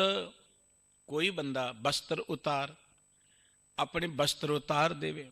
ਦਿਗੰਬਰ, ਦਿਗ ਅੰਬਰ, ਅੰਬਰ ਕਹਿੰਦੇ ਨੇ ਆਕਾਸ਼ ਨੂੰ, ਇਵੇਂ ਕਹਿ ਲਓ ਕੱਪੜੇ ਨੂੰ। ਇਹਨਾਂ 10 ਦਿਸ਼ਾਵਾਂ ਨੂੰ ਕੋ ਆਪਣਾ ਅੰਬਰ ਬਣਾ ਲੇ, ਕੱਪੜਾ ਬਣਾ ਲੇ, ਭਾਵ ਕਿ ਆਪਣੇ ਕੱਪੜੇ ਉਤਾਰ ਕੇ ਨਗਨ ਹੋ ਕੇ ਕੋ ਫਿਰਦਾ ਰਹੇ। ਆਪਣੇ ਮੁਲਕ ਅੰਦਰ ਇੱਕ ਪੰਥ ਹੈ ਨਾ ਨਗਨ ਲੋਕਾਂ ਦਾ, ਤੇ ਦੁਨੀਆ ਉਹਨਾਂ ਨੂੰ ਬੜਾ ਪੂਜਦੀ, ਨਗਨ ਲੋਕਾਂ ਨੂੰ। ਕਿਉਂਕਿ ਦੁਨੀਆ ਦੀ ਗੱਲ ਜਦੋਂ ਸਤਿਗੁਰੂ ਜੀ ਨੇ ਕੀਤੀ ਹੈ, ਨਾਨਕ ਮੂਸੇ ਗਿਆਨ ਵਿਹੂਣੀ ਖਾਏ ਗਿਆ ਜਮਕਾਲ। ਗਿਆਨ ਤੋਂ ਵਿਹੂਣੀ ਇਹ ਦੁਨੀਆ ਜਿਹੜੀ ਠੱਗੀ ਜਾ ਰਹੀ ਹੈ ਅਖੌਤੀ ਧਾਰਮਿਕ ਲੋਕਾਂ ਦੇ ਹੱਥੋਂ। ਔਰ ਇਹੋ ਜਿਹੇ ਲੋਕਾਂ ਨੂੰ ਲੋਕੀ ਪੂਜਦੇ ਨੇ, ਮੱਥੇ ਟੇਕਦੇ ਨੇ, ਕਹਿੰਦੇ ਬੜੇ ਵੱਡੇ ਧਰਮਾਤਮਾ ਨੇ। ਸਾਹਿਬ ਜੀ ਕਹਿੰਦੇ ਬਸਤਰ ਉਤਾਰ ਦਿਗੰਬਰ ਹੋਤ। ਕੋਈ ਮਨੁੱਖ ਆਪਣੇ ਬਸਤਰ ਉਤਾਰ ਕੇ ਨਗਨ ਹੋ ਜਾਏ, ਭਾਵ ਕਿ ਕੇਵਲ 10 ਦਿਸ਼ਾਵਾਂ ਨੂੰ ਹੀ ਆਪਣਾ ਕੱਪੜਾ ਸਮਝ ਲੈ, ਨਗਨ ਹੋ ਜਾਏ। ਜਟਾ ਤਾਰ ਕਿਆ ਕਮਾਵੇ ਜੋਗ। ਤੇ ਕੋਈ ਮਨੁੱਖ ਜਟਾਵਾਂ ਬਣਾ ਕੇ ਕਹੇ ਕਿ ਮੈਂ ਜੋਗ ਕਮਾਉਣਾ। ਜੋਗ ਦਾ ਅਰਥ ਹੈ ਮਿਲਾਪ, ਜੋਗੀ ਦਾ ਅਰਥ ਹੈ ਮਿਲਿਆ ਹੋਇਆ। ਪਰਮਾਤਮਾ 'ਚ ਤੇ ਸੁਰਤ ਨੇ ਮਿਲਣਾ ਸੀ, ਸੁਰਤ ਨੇ ਅਭੇਦ ਹੋਣਾ ਸੀ। ਪਰ ਸਰੀਰ ਦੀਆਂ ਜਟਾਵਾਂ ਬਣਾ ਲਏ ਤੇ ਕੋ ਭਾਵੇਂ ਬਿਲਕੁਲ ਮੂਣ ਮੰਡਾ ਲਏ, ਉਹਦੇ ਨਾਲ ਕੀ ਗੱਲ ਹੋਏਗੀ? ਸਤਿਗੁਰੂ ਸਾਹਿਬ ਜੀ ਕਹਿੰਦੇ ਨੇ ਕਿ ਜਟਾ ਧਾਰ ਕਿਆ ਕਮਾਵੇ ਜੋਗ। ਕੋਈ ਮਨੁੱਖ ਜੜਾਵਾਂ ਵਧਾ ਕੇ ਬਣਾ ਕੇ ਰੱਬ ਦਾ ਜੋਗ ਕਿਵੇਂ ਕਮਾ ਸਕਦਾ? ਕਦੀ ਨਹੀਂ ਕਮਾ ਸਕਦਾ। ਮਨ ਨਿਰਮਲ ਨਹੀਂ 10ਵੇਂ ਦੁਆਰ, 10ਵੇਂ ਦੁਆਰ 'ਚ ਧਿਆਨ ਧਰਨ ਦੀ ਗੱਲ ਕਰਦੇ ਨੇ। ਤੇ ਸਾਡੇ ਮੱਤ 'ਚ ਵੀ ਕਈ ਪੰਥ ਤੁਰ ਪਏ 10ਵੇਂ ਦੁਆਰ 'ਚ ਜੋੜਨ ਦੀ ਬੜੀ ਚਰਚਾ ਕਰਦੇ ਨੇ 10ਵੇਂ ਦੁਆਰ ਦੀ। ਹੁਣ ਵਾਹਿਗੁਰੂ ਜੀ ਨੇ ਇਹ ਗੁਪਤ ਮਾਰਗ ਰੱਖਿਆ, 9 ਦੁਆਰੇ ਪ੍ਰਗਟ ਕੀਏ, 10ਵਾਂ ਗੁਪਤ ਰਖਾਇਆ। ਜੋ ਵਾਹਿਗੁਰੂ ਨੇ ਗੁਪਤ ਰੱਖਿਆ ਉਹਨੂੰ ਆਪਾਂ ਕਿਵੇਂ ਦੇਖ ਲਵਾਂਗੇ? 10ਮ ਦੁਆਰ ਦਾ ਅਰਥ ਸੀ ਗਿਆਨ ਦਾ ਦਰਵਾਜ਼ਾ, ਜਿਹਦੇ ਨਾਲ ਸਾਨੂੰ ਪਰਮਾਤਮਾ ਦੀ ਸੋਝੀ ਹੋਣੀ ਹੈ। ਅਸੀਂ ਸੋਚਿਆ ਕਿ ਇਸ ਦਰਵਾਜ਼ੇ ਵਰਗਾ ਹੀ ਹੈ, ਉਹ ਖੁੱਲ੍ਹ ਜਾਏਗਾ ਤੇ ਬੰਦ ਹੋ ਜਾਏਗਾ। ਔਰ ਬਹੁਤ ਸਾਰੇ ਲੋਕ ਬਹੁਤ ਜ਼ੋਰ ਲਗਾਉਂਦੇ ਦਸਵੇਂ ਦੁਆਰ ਵਿੱਚ ਚੜ੍ਹਨ ਦੇ ਲਈ, ਸੁਰ ਚੜ੍ਹਨ ਦੇ ਲਈ। ਚੜ੍ਹਦੇ ਹੋਣਗੇ, ਆਨੰਦ ਮਾਣਦੇ ਹੋਣਗੇ, ਉਹਨਾਂ ਦੀ ਆਪਣੀ ਵਡਿਆਈ ਹੈ, ਆਪਾਂ ਕਿਸੇ ਦੇ ਕਿੰਤੂ ਪ੍ਰੰਤੂ ਨਹੀਂ ਕਰਦੇ। ਪਰ ਇਹ ਗੁਰੂ ਗ੍ਰੰਥ ਸਾਹਿਬ ਜੀ ਦਾ ਬਚਨ ਹੈ, ਮਨ ਨਿਰਮਲ ਨਹੀਂ ਦਸਵੇਂ ਦੁਆਰ। ਦਸਵੇਂ ਦੁਆਰ 'ਚ ਧਿਆਨ ਧਰ ਕੇ ਵੀ ਕੋਈ ਨਿਰਮਲ ਨਾ ਹੋ ਸਕਿਆ, ਫਿਰ ਵੀ ਉਹ ਦੁਨੀਆ ਤੋਂ ਵੱਖਰਾ ਹੋ ਗਿਆ। ਦੁਨੀਆ ਤੋਂ ਵੱਖਰੇ ਹੋ ਕੇ ਬੈਠਣ ਦੇ ਨਾਲ ਕਦੀ ਮਨੁੱਖ ਨਿਰਮਲ ਹੋ ਹੀ ਨਹੀਂ ਸਕਦਾ। ਉਹਦੇ ਮਨ 'ਚ ਫਿਰ ਖਿਆਲ ਆਏਗਾ ਕਿ ਮੈਂ ਦੁਨੀਆ ਤੋਂ ਵੱਖਰਾ, ਮੇਰੀ ਬੜੀ ਵੱਡੀ ਸਮਾਧੀ ਹੈ। ਹੰਕਾਰ ਜਿਹੜਾ ਹੈ ਉਹ ਕੋਈ ਧਨ ਦੇ ਨਾਲ ਹੀ ਨਹੀਂ ਆਉਂਦਾ, ਹੰਕਾਰ ਕੋਈ ਰੁਤਬੇ ਨਾਲ ਹੀ ਨਹੀਂ ਆਉਂਦਾ, ਹੰਕਾਰ ਕੋਈ ਸਰੀਰਕ ਬਾਹੂਬਲ ਦਾ ਜਾਂ ਸੁੰਦਰਤਾ ਦਾ ਜਾਂ ਵਿਦਵਤਾ ਦਾ ਨਹੀਂ ਹੈ, ਜਾਂ ਹੋਰ ਕਿਸੇ ਚੀਜ਼ ਦਾ ਨਹੀਂ ਹੈ। ਅਹੰਕਾਰ ਤੇ ਰਿਧੀਆਂ ਸਿੱਧੀਆਂ ਦਾ ਵੀ ਆ ਜਾਂਦਾ ਹੈ। ਅਹੰਕਾਰ ਤੇ ਮਨੁੱਖ ਨੂੰ ਰੱਬ ਦੇ ਵਿੱਚ ਧਿਆਨ ਜੋੜਨ ਦਾ ਵੀ ਆ ਜਾਂਦਾ ਹੈ। ਉੱਥੇ ਆ ਕੇ ਵੀ ਮਨੁੱਖ ਜਿਹੜਾ ਹੈ ਨਾ, ਸਤਿਗੁਰੂ ਜੀ ਕਹਿੰਦੇ ਮਨ ਨਿਰਮਲ ਨਹੀਂ ਦਸਵੇਂ ਦੁਆਰ। ਕੋਈ ਦਸਵੇਂ ਦੁਆਰ 'ਚ ਆਪਣੀ ਸੁਰਤ ਟਿਕਾ ਕੇ ਕਹਿ ਕੇ ਮੈਂ ਦੁਨੀਆ ਤੋਂ ਵੱਖਰਾ ਹੋ ਕੇ ਬੜਾ ਸੁਖੀ, ਇੱਥੇ ਵੀ ਉਹਦਾ ਮਨ ਨਿਰਮਲ ਨਹੀਂ ਹੈ। ਭਰਮ ਭਰਮ ਆਵੇ ਮੂੜਾ ਵਾਰੋ ਵਾਰ। ਬੰਦਾ ਫੇਰ ਭਰਮ ਭਟਕਦੇ ਆਉਣ ਜਾਣ ਦੇ ਗੇੜ 'ਚ ਪਿਆ ਰਹਿੰਦਾ। ਭਾਵ ਉਹਦਾ ਮਨ ਜਿਹੜਾ ਹੈ ਭਟਕਦਾ ਰਹਿੰਦਾ ਹੈ। ਮਨ ਨੂੰ ਟਿਕਾਉਣ ਦਾ ਇੱਕੋ ਇੱਕ ਤਰੀਕਾ ਹੈ, ਏਕ ਧਿਆਵੋ ਮੂੜ ਮਨਾ। ਉਹ ਮੂਰਖ ਮਨ ਕੇਵਲ ਇੱਕ ਪ੍ਰਮਾਤਮਾ ਦਾ ਸਿਮਰਨ ਕਰਨ। ਦਰਅਸਲ ਭੁਲੇਖਾ ਇੱਥੇ ਪੈ ਜਾਂਦਾ ਹੈ, ਜਦੋਂ ਅਸੀਂ ਸੋਚਦੇ ਹਾਂ ਕਿ ਰੱਬ 'ਚ ਲਿਵਲੀਨ ਹੋਣਾ ਸਾਡਾ ਮਾਰਗ ਹੈ, ਤੇ ਜੇ ਰੱਬ 'ਚ ਲਿਵਲੀਨ ਹੋ ਗਏ ਤੇ ਦੁਨੀਆ ਤੋਂ ਵੱਖਰੇ ਹੋ ਜਾਓ, ਆਪਾਂ ਦੁਨੀਆ ਤੋਂ ਕੀ ਲੈਣਾ। ਰੱਬ 'ਚ ਲਿਵਲੀਨ ਹੋਣਾ ਤੇ ਮਾਰਗ ਹੈ, ਪਰ ਰੱਬ 'ਚ ਲਿਵਲੀਨ ਹੋਣ ਦਾ ਅਰਥ ਇਹ ਨਹੀਂ ਕਿ ਜੇ ਆਪਾਂ ਰੱਬ ਨਾਲ ਜੁੜ ਕੇ ਤੇ ਸਾਡਾ ਦੁਨੀਆ ਨਾਲ ਕੋਈ ਵਾਸਤਾ ਹੀ ਨਹੀਂ ਹੈ। ਇੱਥੇ ਆ ਕੇ ਭੁਲੇਖਾ ਪੈ ਜਾਂਦਾ ਧਰਮ ਦੀ ਦੁਨੀਆ 'ਚ। ਰੱਬ 'ਚ ਲਿਵਲੀਨ ਹੋਣ ਵਾਲਾ ਮਨੁੱਖ ਸਮੁੱਚੀ ਮਾਨਵਤਾ 'ਚੋਂ ਪਰਮਾਤਮਾ ਨੂੰ ਦੇਖਦਾ ਹੈ। ਰੱਬ 'ਚ ਲਿਵਲੀਨ ਹੋਣਾ ਮਨੁੱਖ ਸਮੁੱਚੀ ਮਾਨਵਤਾ ਦੀ ਸੇਵਾ ਕਰਦਾ ਹੈ। ਉਹ ਮਾਨਵਤਾ ਦੀ ਸੇਵਾ ਨੂੰ ਹੀ ਪਰਮਾਤਮਾ ਦੀ ਸੇਵਾ ਗਿਣਦਾ ਹੈ। ਇਸ ਕਰਕੇ ਜਿੱਥੇ ਹੋਰਨਾਂ ਮਤਾਂ ਨੇ ਲੋਕਾਂ ਦੇ ਮਨਾਂ 'ਚ ਖਿਆਲ ਪੈਦਾ ਕੀਤਾ ਕਿ ਦੁਨੀਆ ਛਲ ਰੂਪ ਹੈ, ਦੁਨੀਆ ਨਾਸਵੰਤ ਹੈ, ਇਹ ਮੋਹ ਮਾਇਆ ਹੈ, ਇਹਨੂੰ ਛੱਡ ਕੇ ਉਹ ਦੁਨੀਆ ਤੋਂ ਵੱਖਰੇ ਹੋ ਗਏ। ਜ਼ਿੰਦਗੀ 'ਚ ਉਦਾਸੀ ਆ ਗਈ, ਨਿਰਾਸ਼ਤਾ ਆ ਗਈ, ਦੁਨੀਆ ਤੋਂ ਵੱਖਰੇ ਹੋ ਕੇ ਬੈਠ ਗਏ। ਜਿਸ ਮਕਾਨ ਦੀ ਨੀਂਹ ਹੀ ਰੇਤ ਤੇ ਰੱਖੀ ਜਾਏ ਉਹ ਕਿੰਨਾ ਕੁ ਮਜ਼ਬੂਤ ਹੋਏਗਾ। ਜਿਸ ਜ਼ਿੰਦਗੀ ਦੀ ਨੀਂਹ ਨਿਰਾਸ਼ਤਾ ਤੇ ਰੱਖੀ ਜਾਏ ਕਿ ਦੁਨੀਆ ਨਾਸਵੰਤ ਹੈ, ਦੁਨੀਆ ਤੋਂ ਆਪਾਂ ਕੀ ਲੈਣਾ ਹੈ, ਆਪਾਂ ਸੰਸਾਰ ਤੋਂ ਵੱਖਰੇ ਰਹਿਣਾ ਹੈ, ਉੱਥੇ ਜ਼ਿੰਦਗੀ 'ਚ ਖੇੜਾ ਕਦੀ ਨਹੀਂ ਆ ਸਕਦਾ। ਉੱਥੇ ਜ਼ਿੰਦਗੀ 'ਚ ਚਾਅ ਨਹੀਂ ਆ ਸਕਦਾ। ਭਾਵੇਂ ਉਹ ਜੰਗਲ 'ਚ ਬੈਠਾ ਰਹੇ, ਭਾਵੇਂ ਉਹ ਕਿਤੇ ਬੈਠਾ ਰਹੇ, ਭਾਵੇਂ ਉਹ ਜਿੱਥੇ ਮਰਜ਼ੀ ਧਿਆਨ ਧਰੀ ਜਾਏ, ਜ਼ਿੰਦਗੀ 'ਚ ਖੇੜਾ ਨਹੀਂ ਆ ਸਕਦਾ।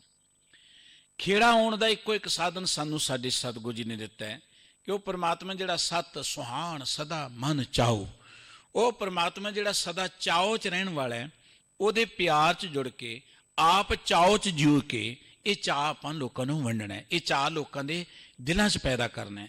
ਜੇ ਰੱਬ ਦੀ ਬਣਾਈ ਲੁਕਾਈ ਦੁਖੀ ਰਹੀ ਤੇ ਮੇਰਾ ਆਨੰਦ ਕਿਸ ਅਰਥ ਹੈ, ਮੇਰਾ ਉਹ ਚਾਹ ਕਿਸ ਅਰਥ ਹੈ। ਇਸ ਕਰਕੇ ਲੋਕਾਂ ਦੇ ਅੰਦਰ ਵੀ ਚਾਹ ਪੈਦਾ ਕਰਨਾ, ਇਹ ਰੱਬ ਦੀ ਰਹਿਮਤ ਨੂੰ ਪ੍ਰਾਪਤ ਕਰਨ ਦਾ ਤਰੀਕਾ ਹੈ। ਇਸ ਕਰਕੇ ਗੁਰਮਤਿ ਨੇ ਸਾਨੂੰ ਮਾਰਗ ਦਿੱਤਾ ਹੈ ਕਿ ਆਪ ਵਾਹਿਗੁਰੂ ਜੀ ਦੇ ਪਿਆਰ ਜੁੜ ਕੇ ਵਿਚਰ ਕੇ ਚਾਹ ਦੇ ਨਾਲ ਮਨੁੱਖਤਾ ਦੀ ਸੇਵਾ ਕਰਨੀ, ਮਨੁੱਖਤਾ ਦੀਆਂ ਅਸੀਸਾਂ ਲੈਣੀਆਂ, ਮਨੁੱਖਤਾ ਦਾ ਪਿਆਰ ਲੈਣਾ, ਇਹ ਹੈ ਚਾਹ ਮਾਨਣ ਦਾ ਤਰੀਕਾ। ਜਦੋਂ ਤੁਸੀਂ ਕਿਸੇ ਦੁਖੀ ਦੀ ਮਦਦ ਕਰਦੇ ਹੋ, ਉਹਦਾ ਮਨ ਖੁਸ਼ ਹੁੰਦਾ ਤੇ ਤੁਹਾਡੀ ਖੁਸ਼ੀ ਕਈ ਗੁਣਾ ਵੱਧ ਜਾਂਦੀ ਹੈ। ਤੁਸੀਂ ਕਿਸੇ ਭੁੱਖੇ ਨੂੰ ਰੋਟੀ ਖਵਾ ਦਿਓ, ਤੁਹਾਡੇ ਅੰਦਰ ਇੱਕ ਆਨੰਦ ਪੈਦਾ ਹੁੰਦਾ ਹੈ। ਤੁਸੀਂ ਕਿਸੇ ਗਰੀਬ ਦੀ ਮਦਦ ਕਰਦੇ ਹੋ, ਤੁਹਾਡੇ ਅੰਦਰ ਇੱਕ ਚਾਅ ਪੈਦਾ, ਉਹ ਚਾਅ ਮੰਨਣਾ ਹੈ ਗੁਰਸਿੱਖ ਨੇ। ਉਹ ਚਾਅ ਨਹੀਂ ਜਿਹੜਾ ਇਕੱਲਿਆਂ ਹੋ ਕੇ ਜੰਗਲਾਂ 'ਚ ਭੋਰਿਆਂ 'ਚ ਬੈਠ ਕੇ ਮੰਨਣ ਵਾਲਾ, ਉਹ ਚਾਅ ਕਦੀ ਵੀ ਢਹਿ ਢੇਰੀ ਹੋ ਸਕਦਾ ਹੈ। ਲੇਕਿਨ ਜੋ ਚਾਅ ਮਨੁੱਖਤਾ ਦੀ ਸੇਵਾ ਕਰਦਿਆਂ ਮਿਲੇਗਾ, ਉਹ ਚਾਅ ਨੂੰ ਕੋਈ ਖਤਮ ਹੀ ਨਹੀਂ ਕਰ ਸਕਦਾ। ਤੁਸੀਂ ਉਹਨਾਂ ਦਾ ਇਤਿਹਾਸ ਪੜ੍ਹ ਲਓ ਜਿਨ੍ਹਾਂ ਨੇ ਇਸ ਤਰੀਕੇ ਨਾਲ ਚਾਅ ਪ੍ਰਾਪਤ ਕੀਤਾ। ਕਿਉਂਕਿ ਮਨੁੱਖਤਾ ਦੀ ਜਦੋਂ ਤੁਸੀਂ ਸੇਵਾ ਦੀ ਗੱਲ ਕਰੋਗੇ, ਮਨੁੱਖਤਾ ਦੇ ਵਿੱਚੋਂ ਜਦੋਂ ਤੁਸੀਂ ਬੁਰਾਈਆਂ ਨੂੰ ਦੂਰ ਕਰਨ ਲਈ ਸੰਘਰਸ਼ ਕਰੋਗੇ, ਉਦੋਂ ਕੂੜ ਦੇ ਬੱਦਲ ਤੁਹਾਡੇ ਤੇ ਚੜ੍ਹ ਕੇ ਆ ਜਾਣਗੇ। ਕੂੜ ਦੇ ਵਪਾਰੀ ਤੁਹਾਡੀ ਵਿਰੋਧਤਾ ਕਰਨਗੇ, ਕੂੜ ਦੇ ਵਪਾਰੀ ਤੁਹਾਡੀ ਵਿਰੋਧਤਾ ਕਰਨਗੇ। ਜਿਨ੍ਹਾਂ ਨੇ ਚਾਅ ਨਾਲ ਮਨੁੱਖਤਾ ਦੀ ਸੇਵਾ ਕੀਤੀ, ਕੂੜ ਦੇ ਵਪਾਰੀਆਂ ਨੇ ਉਹਨਾਂ ਦੀ ਵਿਰੋਧਤਾ ਕੀਤੀ। ਭਾਈ ਤਾਰੂ ਸਿੰਘ ਜੀ ਕਿੰਨੇ ਚਾਅ ਨਾਲ ਸੇਵਾ ਕਰਦੇ ਨੇ, ਉਹਨਾਂ ਦਾ ਮਕਸਦ ਕੇਵਲ ਇੱਕ ਸੇਵਾ ਕਰਨਾ ਹੈ, ਭੁੱਖੀਆਂ ਨੂੰ ਰੋਟੀ ਖਵਾਉਣੀ, ਦੁਖੀਆਂ ਦੀ ਮਦਦ ਕਰਨੀ। ਲੇਕਿਨ ਉਹਨਾਂ ਕੂੜ ਦੇ ਵਪਾਰੀਆਂ ਨੇ ਭਾਈ ਸਾਹਿਬ ਜੀ ਦੇ ਵਿਰੁੱਧ ਚੁਗਲੀਆਂ ਕਰ ਦਿੱਤੀਆਂ, ਭਾਈ ਸਾਹਿਬ ਜੀ ਨੂੰ ਫੜ ਲਿਆ। ਚਾਹ ਦੀ ਗੱਲ ਕਰ ਰਹੇ ਹਾਂ, ਇਹ ਚਾਹ ਭੋਰਿਆਂ 'ਚ ਬੈਠ ਕੇ ਮੰਨਣ ਵਾਲਾ ਨਹੀਂ ਹੈ, ਇਹ ਚਾਹ ਜੰਗਲਾਂ 'ਚ ਜਾਂ ਤੀਰਥਾਂ ਦੇ ਕੰਢਿਆਂ ਤੇ ਮੰਨਣ ਵਾਲਾ ਨਹੀਂ ਹੈ, ਜਿਹੜਾ ਆਪਾਂ ਉੱਥੋਂ ਲਾਂਭੇ ਹੋਏ ਤੇ ਚਾਹ ਟੁੱਟ ਜਾਏਗਾ। ਇਹ ਚਾਹ ਉਹ ਹੈ ਕਿ ਜੇ ਮਨੁੱਖਤਾ ਦੀ ਸੇਵਾ ਕਰਦੇ ਚਾਹ ਹੈ ਤੇ ਜ਼ਾਲਮਾਂ ਨੇ ਖੋਪੜੀ ਉਤਾਰ ਦਿੱਤੀ, ਚਾਹ ਫਿਰ ਵੀ ਖਤਮ ਨਹੀਂ ਹੋਇਆ, ਚਾਹ ਉੱਥੇ ਵੀ ਬਣਿਆ ਰਿਹਾ। ਚਰਖੜੀ ਤੇ ਚਾੜ ਦਿੱਤਾ, ਚਾਹ ਬਣਿਆ ਰਿਹਾ। ਆਰੇ ਨਾਲ ਚੀਰ ਦਿੱਤਾ, ਚਾਹ ਬਣਿਆ ਰਿਹਾ। ਇਹ ਉਹ ਚਾਹ ਹੈ ਜਿਹਨੂੰ ਦੁਨੀਆ ਦੀ ਕੋਈ ਤਾਕਤ ਖਤਮ ਨਾ ਕਰ ਸਕੇ। ਪਰ ਇਹ ਚਾਹ ਕਦੋਂ ਆਏਗਾ? ਜਦੋਂ ਕੇਵਲ ਇੱਕ ਪਰਮਾਤਮਾ ਦੇ ਵਿੱਚ ਸੁਰਤ ਹੋਏਗੀ। ਸੁਰਤ ਦਾ ਅਰਥ ਇਹ ਨਹੀਂ ਕਿ ਪਰਮਾਤਮਾ ਦੀ ਲੁਕਾਈ ਤੋਂ ਟੁੱਟਣਾ ਹੈ। ਲੁਕਾਈ ਤੋਂ ਟੁੱਟ ਕੇ ਸੁਰਤ ਜੁੜੀ ਤੇ ਕੀ ਜੁੜੀ? ਸੁਰਤ ਦਾ ਅਰਥ ਹੈ ਕਿ ਵਿੱਚ ਦੁਨੀਆ ਸੇਵਕ ਕਮਾਈਏ, ਦੁਨੀਆ 'ਚ ਵਿਚਰਦਿਆਂ ਹਾਥ ਪਾਉ ਕਰ ਕਾਮ ਸਭ ਚੀਤ ਨਿਰੰਜਨ ਨਾਲ ਕਿਰਤ ਕਰਦਿਆਂ ਫਿਰ ਸੁਰਤ ਪ੍ਰਮਾਤਮਾ ਦੇ ਪਿਆਰ ਜੁੜੇ। ਸਾਹਿਬ ਜੀ ਕਹਿੰਦੇ ਉਹ ਮਨਾ, ਜੇ ਤੂੰ ਪ੍ਰਮਾਤਮਾ ਦੇ ਪਿਆਰ ਜੁੜੇਗਾ ਇੱਕ ਖਿੰਨ 'ਚ ਹੀ ਤੂੰ ਪਾਰ ਉਤਰ ਜਾਏਗਾ। ਤੈਨੂੰ ਕੋਈ ਸਰੀਰ ਨੂੰ ਕਸ਼ਟ ਦੇਣ ਦੀ ਲੋੜ ਨਹੀਂ, ਘਰ ਛੱਡਣ ਦੀ ਲੋੜ ਨਹੀਂ, ਜਾਂ ਹੋਰ ਕੋਈ ਸਾਧਨ ਕਰਨ ਦੀ ਲੋੜ ਨਹੀਂ। ਇੱਕ ਖਿੰਨ ਵਿੱਚ ਤੇਰੀ ਸੁਰਤ ਜਿਹੜੀ ਦੁੱਖਾਂ ਤੋਂ ਮੁਕਤ ਹੋ ਜਾਏਗੀ। ਪਰ ਕਦੋਂ? ਜਦੋਂ ਇੱਕ ਪਰਮਾਤਮਾ ਦੇ ਧਿਆਨ 'ਚ ਜੁੜੇਗਾ। ਸਾਹਿਬ ਜੀ ਕਹਿੰਦੇ ਸਿਮਰਤ ਸ਼ਾਸਤਰ ਕਰਹਿ ਵਿਖਿਆਨ। ਕੋਈ ਮਨੁੱਖ ਸਿਮਰਤੀਆਂ ਨੂੰ ਪੜ੍ਹੀ ਜਾਏ, ਸ਼ਾਸਤਰਾਂ ਨੂੰ ਪੜ੍ਹੀ ਜਾਏ। ਦੇਖੋ ਇਹ ਧਰਮ ਗ੍ਰੰਥ ਸਨ ਗਿਆਨ ਪ੍ਰਾਪਤ ਕਰਨ ਦੇ ਲਈ, ਧਰਮ ਗ੍ਰੰਥ ਸਨ ਵਾਹਿਗੁਰੂ ਜੀ ਦੇ ਪਿਆਰ 'ਚ ਜੁੜਨ ਦੇ ਲਈ, ਵਾਹਿਗੁਰੂ ਜੀ ਦੇ ਗੁਣਾਂ ਨੂੰ ਗ੍ਰਹਿਣ ਕਰਨ ਦੇ ਲਈ। ਇਹ ਪੜ੍ਹਨੇ ਬੜੇ ਜ਼ਰੂਰੀ ਨੇ। ਗੁਰਬਾਣੀ ਨੇ ਕਿਤੇ ਨਹੀਂ ਕਿਹਾ ਕਿ ਤੁਸੀਂ ਧਰਮ ਗ੍ਰੰਥ ਨਾ ਪੜ੍ਹੋ। ਗੁਰਬਾਣੀ ਕਹਿੰਦੀ ਪੋਥੀ ਪੁਰਾਣ ਕਮਾਈ ਹੈ, ਪਉ ਵੱਟੀ ਇਤ ਤਨ ਪਾਈ ਹੈ, ਸੱਚ ਬੂਝਣ ਆਣ ਜਲਾਈ ਹੈ, ਇਹ ਤੇਲ ਦੀਵਾ ਇਉਂ ਜਲੈ ਕਰ ਚਾਨਣ ਸਾਹਿਬ ਤਉ ਮਿਲੈ। ਇਹ ਜੋ ਆਪਾਂ ਧਰਮ ਗ੍ਰੰਥ ਪੜ੍ਹਦੇ ਹਾਂ ਇਹਦੀ ਫਿਰ ਕਮਾਈ ਕਰਨੀ ਹੈ। ਜੋ ਪੜ੍ਹਦੇ ਉਹਨੂੰ ਜ਼ਿੰਦਗੀ ਦੇ ਅੰਦਰ ਗ੍ਰਹਿਣ ਕਰਨਾ ਹੈ, ਧਾਰਨ ਕਰਨਾ ਹੈ, ਉਹਨੂੰ ਅਮਲ ਵਿੱਚ ਲਿਆਉਣਾ ਹੈ।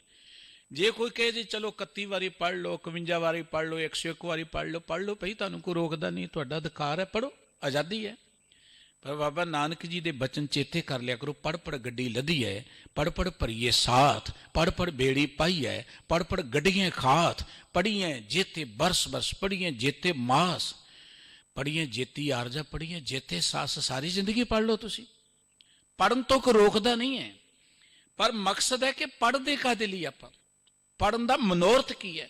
ਮਨੋਰਥ ਤੇ ਪਰਮ ਆਨੰਦ ਮੰਨਣ ਦਾ। ਉਹ ਪਰਮ ਆਨੰਦ ਪੜ੍ਹੇ ਤਾਂ ਨਹੀਂ ਮਿਲੇਗਾ। ਉਹ ਪਰਮ ਆਨੰਦ ਤਾਂ ਮਿਲੇਗਾ ਪੜ੍ਹੀਏ ਨਾ ਹੀ ਭੇਦ ਬੁੱਝੀਏ ਪਾਵਣਾ। ਉਹ ਪਰਮ ਆਨੰਦ ਮਿਲੇਗਾ ਸਮਝਣ ਦੇ ਨਾਲ। ਜੇ ਸਮਝਿਆ ਨਹੀਂ ਤੇ ਪੜ੍ਹੀ ਜਾਓ, ਕੋਈ ਗੱਲ ਨਹੀਂ। ਪੜ੍ਹਨ ਤੋਂ ਰੋਕਦਾ ਤੇ ਕੋਈ ਨਹੀਂ, ਤੁਹਾਡਾ ਅਧਿਕਾਰ ਆ, ਆਜ਼ਾਦੀ ਦਿੱਤੀ ਪ੍ਰਮਾਤਮਾ ਨੇ। ਰੋਕਣ ਨੂੰ ਜਾਂ ਕਿੰਤੂ ਪਰੰਤੂ ਕਰਨ ਦਾ ਕਿਸੇ ਨੂੰ ਅਧਿਕਾਰ ਨਹੀਂ ਹੈ।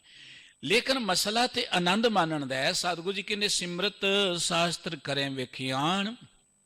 ਕੋਈ ਸਿਮਰਤੀਆਂ ਨੂੰ ਪੜ੍ਹਦਾ ਹੈ, ਕੋਈ ਸ਼ਾਸਤਰਾਂ ਨੂੰ ਪੜ੍ਹਦਾ ਹੈ।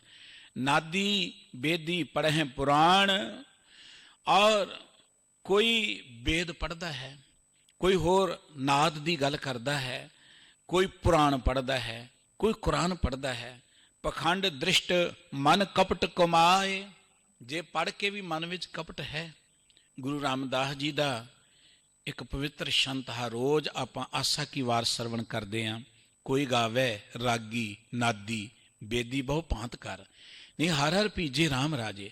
ਜਿਨ੍ਹਾਂ ਅੰਤਰ ਕਪਟ ਵਿਕਾਰ ਹੈ ਤਿਨਾ ਰੋਏ ਕਿਆ ਕੀਜੈ। ਕੋਈ ਬੜੇ ਵਜਦ ਵਿੱਚ ਗਾ ਰਿਹਾ ਹੈ, ਰਾਗਾਂ 'ਚ ਗਾ ਰਿਹਾ ਹੈ, ਚੰਗੀਆਂ ਆਵਾਜ਼ਾਂ 'ਚ ਗਾ ਰਿਹਾ ਹੈ। ਕੋਈ ਧਰਮ ਗ੍ਰੰਥ ਨੂੰ ਪੜ੍ਹ ਰਿਹਾ, ਕੋਈ ਪੜ੍ਹ ਰਿਹਾ, ਕੋਈ ਪੜ੍ਹਾ ਰਿਹਾ, ਕੋਈ ਸੁਣਾ ਰਿਹਾ, ਕੋਈ ਵਿਆਖਿਆ ਕਰ ਰਿਹਾ। ਪਰ ਸਤਿਗੁਰੂ ਜੀ ਕਹਿੰਦੇ ਜੇ ਅੰਦਰ ਕਪਟ ਹੈ ਤੇ ਉਹ ਪੜ੍ਹਨ ਨਾਲ ਕੀ ਹੋ ਜਾਏਗਾ? ਪੜ੍ਹਨਾ ਤਾਂ ਚੰਗੀ ਗੱਲ ਹੈ, ਲੇਕਿਨ ਜੇ ਅੰਦਰ ਕਪਟ ਹੈ ਤੇ ਫਿਰ ਪੜ੍ਹਨ ਨਾਲ ਕੀ ਹੋ ਜਾਏਗਾ? ਰੋਹ ਨਾਲ ਕੀ ਹੋ ਜਾਏਗਾ? ਪੜ੍ਹਨਾ ਤਾਂ ਇਹ ਸੀ ਕਿ ਮਨ ਵਿੱਚੋਂ ਕਪਟ ਨੂੰ ਦੂਰ ਕੀਤਾ ਜਾਏ। ਪੜ੍ਹਨਾ ਤਾਂ ਇਸ ਲਈ ਸੀ ਕਿ ਮਨ ਵਿੱਚੋਂ ਮੈਲ ਨੂੰ ਉਤਾਰਿਆ ਕਿਵੇਂ ਜਾਏ, ਮਨ ਨੂੰ ਰੱਬ ਵਾਲੇ ਬੰਨੇ ਲਗਾਇਆ ਕਿਵੇਂ ਜਾਏ। ਹੁਣ ਕੋਈ ਬੰਦਾ ਜਿਹੜਾ ਹੈ ਉਹ ਡਾਇਰੈਕਸ਼ਨ ਲੈ ਕੇ ਪੜ੍ਹੀ ਜਾਏ। ਡਾਇਰੈਕਸ਼ਨ ਲੈ ਲਈ ਉਹਨੇ, ਮੈਪ ਲੈ ਲਿਆ ਕਿ ਮੈਂ ਫਲਾਣੇ ਸ਼ਹਿਰ 'ਚ ਜਾਣਾ, ਉਹਦੀ ਡਾਇਰੈਕਸ਼ਨ ਨੂੰ ਘਰੇ ਬੈਠਾ ਪੜ੍ਹੀ ਜਾਂਦਾ, ਪੜ੍ਹੀ ਜਾਏ। ਪੜ੍ਹਨ ਨਾਲ ਤਾਂ ਨਹੀਂ ਪਹੁੰਚ ਜਾਏਗਾ। ਉਹ ਤੇ ਪਹੁੰਚੇਗਾ ਜਦੋਂ ਉਹਦੇ ਤੇ ਇੱਕ ਇੱਕ ਕਦਮ ਕਰਕੇ ਤੁਰੇਗਾ। ਜਦੋਂ ਉਸ ਡਾਇਰੈਕਸ਼ਨ ਤੇ ਚੱਲਣਾ ਸ਼ੁਰੂ ਕਰ ਦੇਵੇਗਾ ਉਹ ਆਪਣੀ ਮੰਜ਼ਿਲ ਤੇ ਪਹੁੰਚ ਜਾਏਗਾ। ਪਰ ਜੇ ਕੇਵਲ ਡਾਇਰੈਕਸ਼ਨ ਨੂੰ ਪੜ੍ਹੀ ਜਾਏਗਾ, ਕਹੋ ਜੀ ਮੈਂ 31 ਵਾਰੀ ਪੜ੍ਹ ਲੂੰਗਾ ਇਹਦਾ ਧਿਆਨ ਧਰ ਕੇ, ਤੇ ਉਹ ਪਹੁੰਚ ਥੋੜ੍ਹਾ ਜਾਏਗਾ ਮੰਜ਼ਿਲ ਤੇ। ਪੜ੍ਹੀ ਜਾਏ ਜਿੰਨੀ ਵਾਰੀ ਮਰਜੀ। ਭਾਈ ਗੁਰਦਾਸ ਜੀ ਨੇ ਆਪਣੀ ਰਚਨਾ 'ਚ ਇੱਕ ਕਵਿਤ ਕਿਹਾ, ਪੁਸ਼ਟ ਪਥਕ ਤੇ ਮਾਰਗ ਨਾ ਧਾਰੇ ਪਗ, ਪ੍ਰੀਤਮ ਕੇ ਦੇਸ਼ ਕੈਸੇ ਬਾਤਨ ਸੇ ਜਾਈਏ। ਰਸਤਾ ਪੁੱਛਦਾ ਹੈ ਬੰਦਾ, ਰਸਤਾ ਪੜ੍ਹਦਾ ਵੀ ਹੈ, ਪਰ ਰਸਤੇ ਤੇ ਤੁਰਦਾ ਨਹੀਂ ਹੈ ਤੇ ਪ੍ਰੀਤਮ ਦੇ ਦੇਸ਼ ਨਹੀਂ ਪਹੁੰਚਿਆ ਜਾਏਗਾ। ਸਤਿਗੁਰੂ ਸਾਹਿਬ ਜੀ ਕਹਿੰਦੇ ਕੋਈ ਵੇਦਾਂ ਨੂੰ ਪੜ੍ਹਦਾ ਹੈ, ਕੋਈ ਸ਼ਾਸਤਰਾਂ ਨੂੰ ਪੜ੍ਹਦਾ ਹੈ, ਕੋਈ ਸਿਮਰਤੀਆਂ ਨੂੰ ਪੜ੍ਹਦਾ ਹੈ, ਕੋਈ ਇਹਦੇ ਵਿਖਿਆਨ ਕਰਦਾ ਹੈ, ਪਰ ਜੇ ਸਭ ਕੁਝ ਕਰਦਿਆਂ ਮਨ ਦੇ ਕਪਟ ਨੂੰ ਦੂਰ ਨਹੀਂ ਕੀਤਾ ਤਾਂ ਫਿਰ ਕੀ ਹੋ ਜਾਏਗਾ। ਇਸ ਕਰਕੇ ਸਤਿਗੁਰੂ ਜੀ ਕਹਿੰਦੇ ਪਖੰਡ ਦ੍ਰਿਸ਼ਟ ਮਨ ਕਪਟ ਕਮਾਏ। ਅੰਦਰ ਪਖੰਡ ਹੈ, ਅੰਦਰ ਕਪਟ ਹੈ, ਬਾਹਰੋਂ ਪਖੰਡ ਕਰ ਰਿਹਾ ਬੰਦਾ। ਧਰਮ ਗ੍ਰੰਥਾਂ ਨੂੰ ਪੜ੍ਹਨ ਦਾ ਪਖੰਡ ਕਰ ਰਿਹਾ ਹੈ, ਉਹਦੇ ਅੰਦਰ ਕਪਟ ਹੈ। ਪਰ ਇਹ ਕੁਝ ਕਰਨ ਵਾਲਾ ਜਿਹੜਾ ਬੰਦਾ ਹੈ, ਜਿੰਨਾ ਮਰਜ਼ੀ ਪੜ੍ਹੀ ਜਾਏ, ਤਿਨਕੇ ਰਮਈਆ ਨੇੜ ਨਾ ਜਾਏ। ਰੱਬ ਤਾਂ ਉਹਨਾਂ ਦੇ ਨੇੜੇ ਹੀ ਨਹੀਂ ਜਾਂਦਾ, ਪਰਮਾਤਮਾ ਉਹਨਾਂ ਦੇ ਨੇੜੇ ਵੀ ਨਹੀਂ ਹੈ। ਭਾਵ ਉਹ ਪਰਮਾਤਮਾ ਦੀ ਛੋਹ ਨੂੰ ਪ੍ਰਾਪਤ ਨਹੀਂ ਕਰ ਸਕਦੇ। ਉਵੇਂ ਤੇ ਪਰਮਾਤਮਾ ਸਾਰਿਆਂ ਦੇ ਨੇੜੇ ਹੈ, ਪਰਮਾਤਮਾ ਹਰ ਮਨੁੱਖ ਦੇ ਅੰਦਰ ਹੈ। ਪਰ ਜਿਹੜਾ ਉਹ ਕਹਿੰਦੇ ਨਾ ਕਿ ਅਸੀਂ ਪੜ੍ਹ ਕੇ ਰੱਬ ਨੂੰ ਪ੍ਰਾਪਤ ਕਰ ਲਵਾਂਗੇ, ਗੁਰੂ ਬਾਬਾ ਜੀ ਕਹਿੰਦੇ ਪਰਮਾਤਮਾ ਉਹਨਾਂ ਦੇ ਨੇੜੇ ਨਹੀਂ, ਉਹ ਤੇ ਸਿਰਫ ਪਖੰਡ ਕਰ ਰਹੇ ਨੇ। ਉਹ ਤੇ ਪਰਮਾਤਮਾ ਨੂੰ ਨੇੜੇ ਸਮਝਦੇ ਹੀ ਨਹੀਂ ਹੈ। ਜੇ ਸਮਝਦੇ ਹੋਣ ਤੇ ਅੰਦਰੋਂ ਉਹ ਹੋਰ ਨਾ ਹੋਣ ਤੇ ਬਾਹਰੋਂ ਕੁਝ ਹੋਰ ਨਾ ਹੋਣ। ਉਹਨਾਂ ਨੂੰ ਪਤਾ ਹੈ ਕਿ ਪਰਮਾਤਮਾ ਫਿਰ ਜਾਣੀ ਜਾਣ ਹੈ। ਜੇ ਉਹ ਸਮਝਦੇ ਹੋਣ ਫਿਰ ਜੀਓ ਮੈਲੇ ਬਾਹਰੋਂ ਨਿਰਮਲ ਹੋਣ ਵਾਲੀ ਹਾਲਤ ਉਹਨਾਂ ਦੀ ਨਾ ਹੋਵੇ। ਬਾਹਰੋਂ ਅਡੰਬਰ ਹੈ, ਬਾਹਰੋਂ ਪਖੰਡ ਹੈ, ਪਰ ਅੰਦਰ ਮੈਲ ਭਰੀ ਪਈ ਹੈ। ਸਤਿਗੁਰੂ ਸਾਹਿਬ ਜੀ ਕਹਿੰਦੇ ਪਰਮਾਤਮਾ ਦੇ ਉਹਨਾਂ ਦੇ ਨੇੜੇ ਹੀ ਨਹੀਂ ਹੈ। ਭਾਵ ਉਹਨਾਂ ਨੂੰ ਪਰਮਾਤਮਾ ਦਾ ਅਦਬ ਨਹੀਂ, ਭਉ ਨਹੀਂ, ਸ਼ਰਧਾ ਨਹੀਂ ਹੈ। ਜੇ ਕੋ ਐਸਾ ਸੰਜਮੀ ਹੋਏ, ਕੋਈ ਬੰਦਾ ਕਹੇ ਜੀ ਮੈਂ ਬੜਾ ਪਰਹੇਜ਼ਗਾਰ ਹਾਂ, ਭਾਵ ਬੜਾ ਸੰਜਮ ਰੱਖਦਾ ਹਾਂ, ਮੈਂ ਇਹ ਨਹੀਂ ਖਾਂਦਾ, ਮੈਂ ਉੱਥੇ ਨਹੀਂ ਜਾਂਦਾ, ਮੈਂ ਇਹ ਨਹੀਂ ਦੇਖਦਾ, ਮੈਂ ਇਹ ਨਹੀਂ ਸੁਣਦਾ। ਸੰਜਮ, ਆਪਣੇ ਆਪ ਤੇ ਕੰਟਰੋਲ ਕਰ ਲੈਣਾ। ਕੋਈ ਇਹੋ ਜਿਹਾ ਜੇ ਬੰਦਾ ਸੰਜਮੀ ਵੀ ਹੋਵੇ, ਕਿਰਿਆ ਵਿਸ਼ੇਖ ਪੂਜਾ ਕਰੇ, ਖਾਸ ਤਰੀਕੇ ਦੇ ਨਾਲ ਉਹ ਪੂਜਾ ਵੀ ਕਰੇ, ਕਈ ਤਰ੍ਹਾਂ ਦੀ ਇਹੋ ਜਿਹੀ ਧਾਰਮਿਕ ਕਿਰਿਆ ਕਰੇ, ਵਿਸ਼ੇਸ਼ ਕਰਮ ਕਰੇ। ਪੂਜਾ ਕਰਨ ਵਾਲਾ ਜਿਹੜਾ ਬੰਦਾ ਹੈ, ਫੁੱਲ ਚੜਾਏ, ਅਰਚਾ ਪੂਜਾ ਕਰੇ, ਜੋ ਕੁਝ ਵੀ ਕਰਦੇ ਨੇ ਉਸ ਤਰੀਕੇ ਨਾਲ ਉਹ ਪੂਜਾ ਕਰੇ। ਪਰ ਅੰਤਰ ਲੋਭ ਮਨ ਵਿਖਿਆ ਮਾਹੇ, ਹੁਣ ਅੰਦਰ ਤਾਂ ਉਹਦੇ ਲੋਭ ਹੈ। ਬਾਹਰੋਂ ਪਾਠ ਕਰ ਰਹੇ ਹੈ, ਪਾਠ ਕਰਨ ਵਾਲਾ ਤਾਂ ਬਹੁਤ ਭਾਗਾਂ ਵਾਲਾ ਹੈ, ਪਾਠ ਕਰਨਾ ਬਹੁਤ ਉੱਤਮ ਕਰਮ ਹੈ। ਪਰ ਬਾਹਰੋਂ ਪਾਠ ਕਰ ਰਿਹਾ ਹੈ ਤੇ ਪਾਠ ਕਰਦਿਆਂ ਕਹਿ ਕੀ ਰਿਹਾ ਮੇਰੇ ਵਰਗਾ ਕਿ ਮੈਨੂੰ ਇਹ ਕੁਝ ਚਾਹੀਦਾ, ਮੇਰਾ ਕੰਮ ਰਾਸ ਹੋ ਜਾਏ, ਮੈਨੂੰ ਇਹ ਕਾਰੋਬਾਰ ਚਾਹੀਦਾ, ਮੈਨੂੰ ਤੇ ਇਹ ਚੀਜ਼ ਚਾਹੀਦੀ। ਕਰਦਾ ਪਾਠ, ਪਾਠ ਦਾ ਮਕਸਦ ਸੀ ਆਪਣੇ ਆਪ ਨੂੰ ਉੱਚੀਆਂ ਉਠਾਉਣਾ। ਪਾਠ ਕਰਨ ਦਾ ਮਕਸਦ ਸੀ ਆਪਣੇ ਅੰਦਰ ਗਿਆਨ ਦਾ ਇੱਕ ਦੀਵਾ ਬਲਣਾ। ਪਾਠ ਕਰਨ ਦਾ ਮਕਸਦ ਸੀ ਆਪਣੇ ਮਨ ਨੂੰ ਗਿਆਨਵਾਨ ਕਰਨਾ। ਪਰ ਅਸੀਂ ਤੇ ਪਾਠ ਐਵੇਂ ਜਿਵੇਂ ਬਾਜ਼ਾਰ 'ਚ ਨਹੀਂ ਚੀਜ਼ਾਂ ਖਰੀਦਦੀਆਂ ਕਿ ਇੰਨੇ ਪੈਸੇ ਲੈ ਲਓ ਤੇ ਇਹ ਚੀਜ਼ ਦੇ ਦਿਓ। ਅਸੀਂ ਪਰਮਾਤਮਾ ਨੂੰ ਕਿ ਇੰਨੇ ਪਾਠ ਕਰਾਂਗੇ, ਆਹ ਚੀਜ਼ ਸਾਨੂੰ ਦੇ ਦੇ, ਆਹ ਸਾਨੂੰ ਚਾਹੀਦਾ ਹੈ, ਆਹ ਸਾਡਾ ਕਾਰੋਬਾਰ ਚਾਹੀਦਾ ਹੈ। ਸਤਿਗੁਰੂ ਸਾਹਿਬ ਜੀ ਕਹਿੰਦੇ ਜਿੰਨਾ ਮਰਜ਼ੀ ਕੋ ਕਰ ਲਏ, ਪਰ ਹੈ ਕੀ ਹੈ ਕਿ ਅੰਤਰ ਲੋਭ ਮਨ ਵਿਖਿਆ ਮਾਹੇ। ਮਨੁੱਖ ਦੇ ਅੰਦਰ ਤਾਂ ਲੋਭ ਬੈਠਾ ਹੋਇਆ। ਜਿੱਥੇ ਲੋਭ ਹੈ ਉਹ ਬੰਦਗੀ ਹੋ ਹੀ ਨਹੀਂ ਸਕਦੀ। ਧਰਮ ਦੀ ਦੁਨੀਆ 'ਚ ਮਤਾਂ ਤੁਸੀਂ ਸਮਝਣਾ ਕਿ ਧਰਮ ਹੋ ਰਿਹਾ ਹੈ, ਸਾਡੇ ਮਨੁੱਖੀ ਸਮਾਜ ਦੇ ਅੰਦਰ ਧਰਮ ਨਹੀਂ ਹੈ, ਵਪਾਰ ਹੋ ਰਿਹਾ। ਰੱਬ ਦੇ ਨਾਲ ਵਪਾਰ, ਰੱਬ ਦੇ ਨਾਲ ਗਿਣਤੀਆਂ ਮਿਣਤੀਆਂ।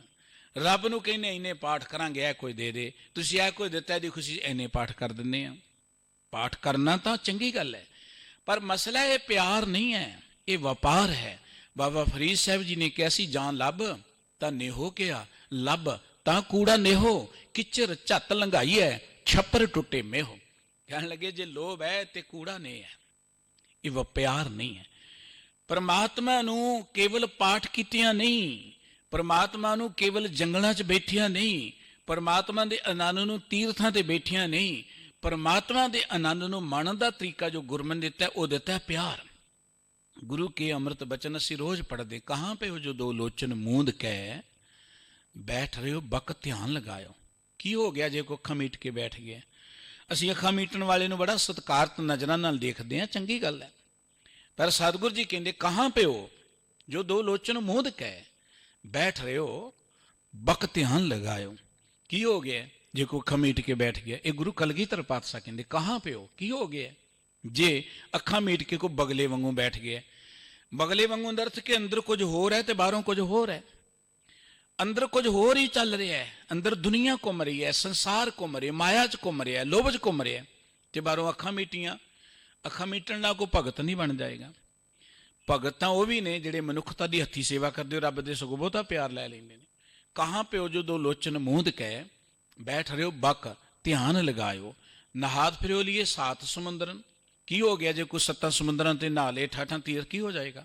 ਨਹਾਤ ਫਿਰਿਓ ਲੀਏ ਸਾਤ ਸਮੁੰਦਰਨ। ਸੱਤਾਂ ਸਮੁੰਦਰਾਂ ਤੇ ਨਹਾਉਣ ਨਾਲ, 68 ਤੀਰਥਾਂ ਤੇ ਨਹਾਉਣ ਨਾਲ ਕੀ ਹੋਏਗਾ? ਸਿਰਫ ਇੰਨਾ ਹੋਏਗਾ, ਲੋਕ ਗਇਓ ਪਰ ਲੋਕ ਗਵਾਇਓ। ਉਹ ਬੰਦਾ ਆਪਣਾ ਲੋਕ ਵੀ ਵਿਗਾੜ ਲੈਂਦਾ। ਦੇਖੋ, ਵਾਹਿਗੁਰੂ ਜੀ ਨੇ ਪਰਿਵਾਰ ਦਿੱਤਾ ਹੈ, ਪਰਿਵਾਰ 'ਚ ਰਹਿਣਾ ਸਾਡਾ ਅਧਿਕਾਰ ਹੈ।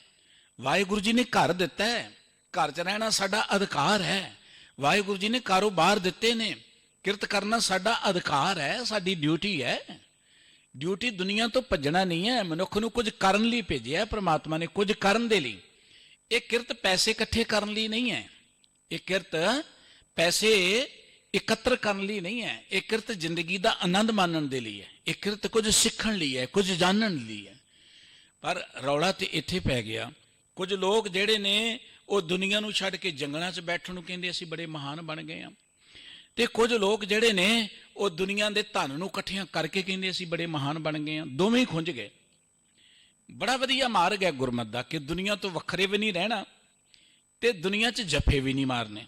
ਦੁਨੀਆ 'ਚ ਇੰਨਾ ਵੀ ਆਪਾਂ ਖਚਤ ਨਹੀਂ ਹੋ ਜਾਣਾ ਕਿ ਅਸੀਂ ਡੋਬੀ ਜਾਈਏ। ਜ਼ਿੰਦਗੀ ਨੂੰ ਇੱਕ ਬੇੜੀ ਨਾਲ ਤੁਲਨਾ ਦਿੱਤੀ, ਸੰਸਾਰ ਨੂੰ ਸਮੁੰਦਰ ਨੇ ਨਾਲ ਤੁਲਨਾ ਦਿੱਤੀ। ਜ਼ਿੰਦਗੀ ਇੱਕ ਬੇੜੀ ਹੈ, ਬੇੜੀ ਪਾਣੀ ਤੇ ਹੀ ਤਰ ਸਕਦੀ ਹੈ, ਬੇੜੀ ਜੰਗਲ 'ਚ ਨਹੀਂ ਤਰਨੀ। ਆਖੋ ਸਤਨਾਮ ਸ੍ਰੀ ਵਾਹਿਗੁਰੂ। ਬੇੜੀ ਜਿਹੜੀ ਆ ਉਹ ਰੇਤ ਤੇ ਨਹੀਂ ਤਰਨੀ, ਜੰਗਲ 'ਚ ਨਹੀਂ ਤਰਨੀ, ਬੇੜੀ ਪਹਾੜਾਂ ਤੇ ਜਾ ਕੇ ਵੀ ਨਹੀਂ ਤਰਨੀ। ਬੇੜੀ ਤਰਨੀ ਸਮੁੰਦਰ 'ਚ ਹੀ ਹੈ, ਪਾਣੀ 'ਚ ਹੀ ਹੈ। ਪਰ ਬੇੜੀ ਦੇ ਤਰਨ ਲਈ ਪਾਣੀ ਹੋਣਾ ਚਾਹੀਦਾ ਹੈ। ਪਰ ਬੇੜੀ ਪਾਣੀ 'ਚ ਤਰਨੀ ਹੈ, ਪਰ ਪਾਣੀ ਬੇੜੀ 'ਚ ਨਹੀਂ ਪੈਣਾ ਚਾਹੀਦਾ, ਬੇੜੀ 'ਚ ਪਾਣੀ ਨਹੀਂ ਪੈਣਾ ਚਾਹੀਦਾ। ਜ਼ਿੰਦਗੀ ਇੱਕ ਬੇੜੀ ਹੈ।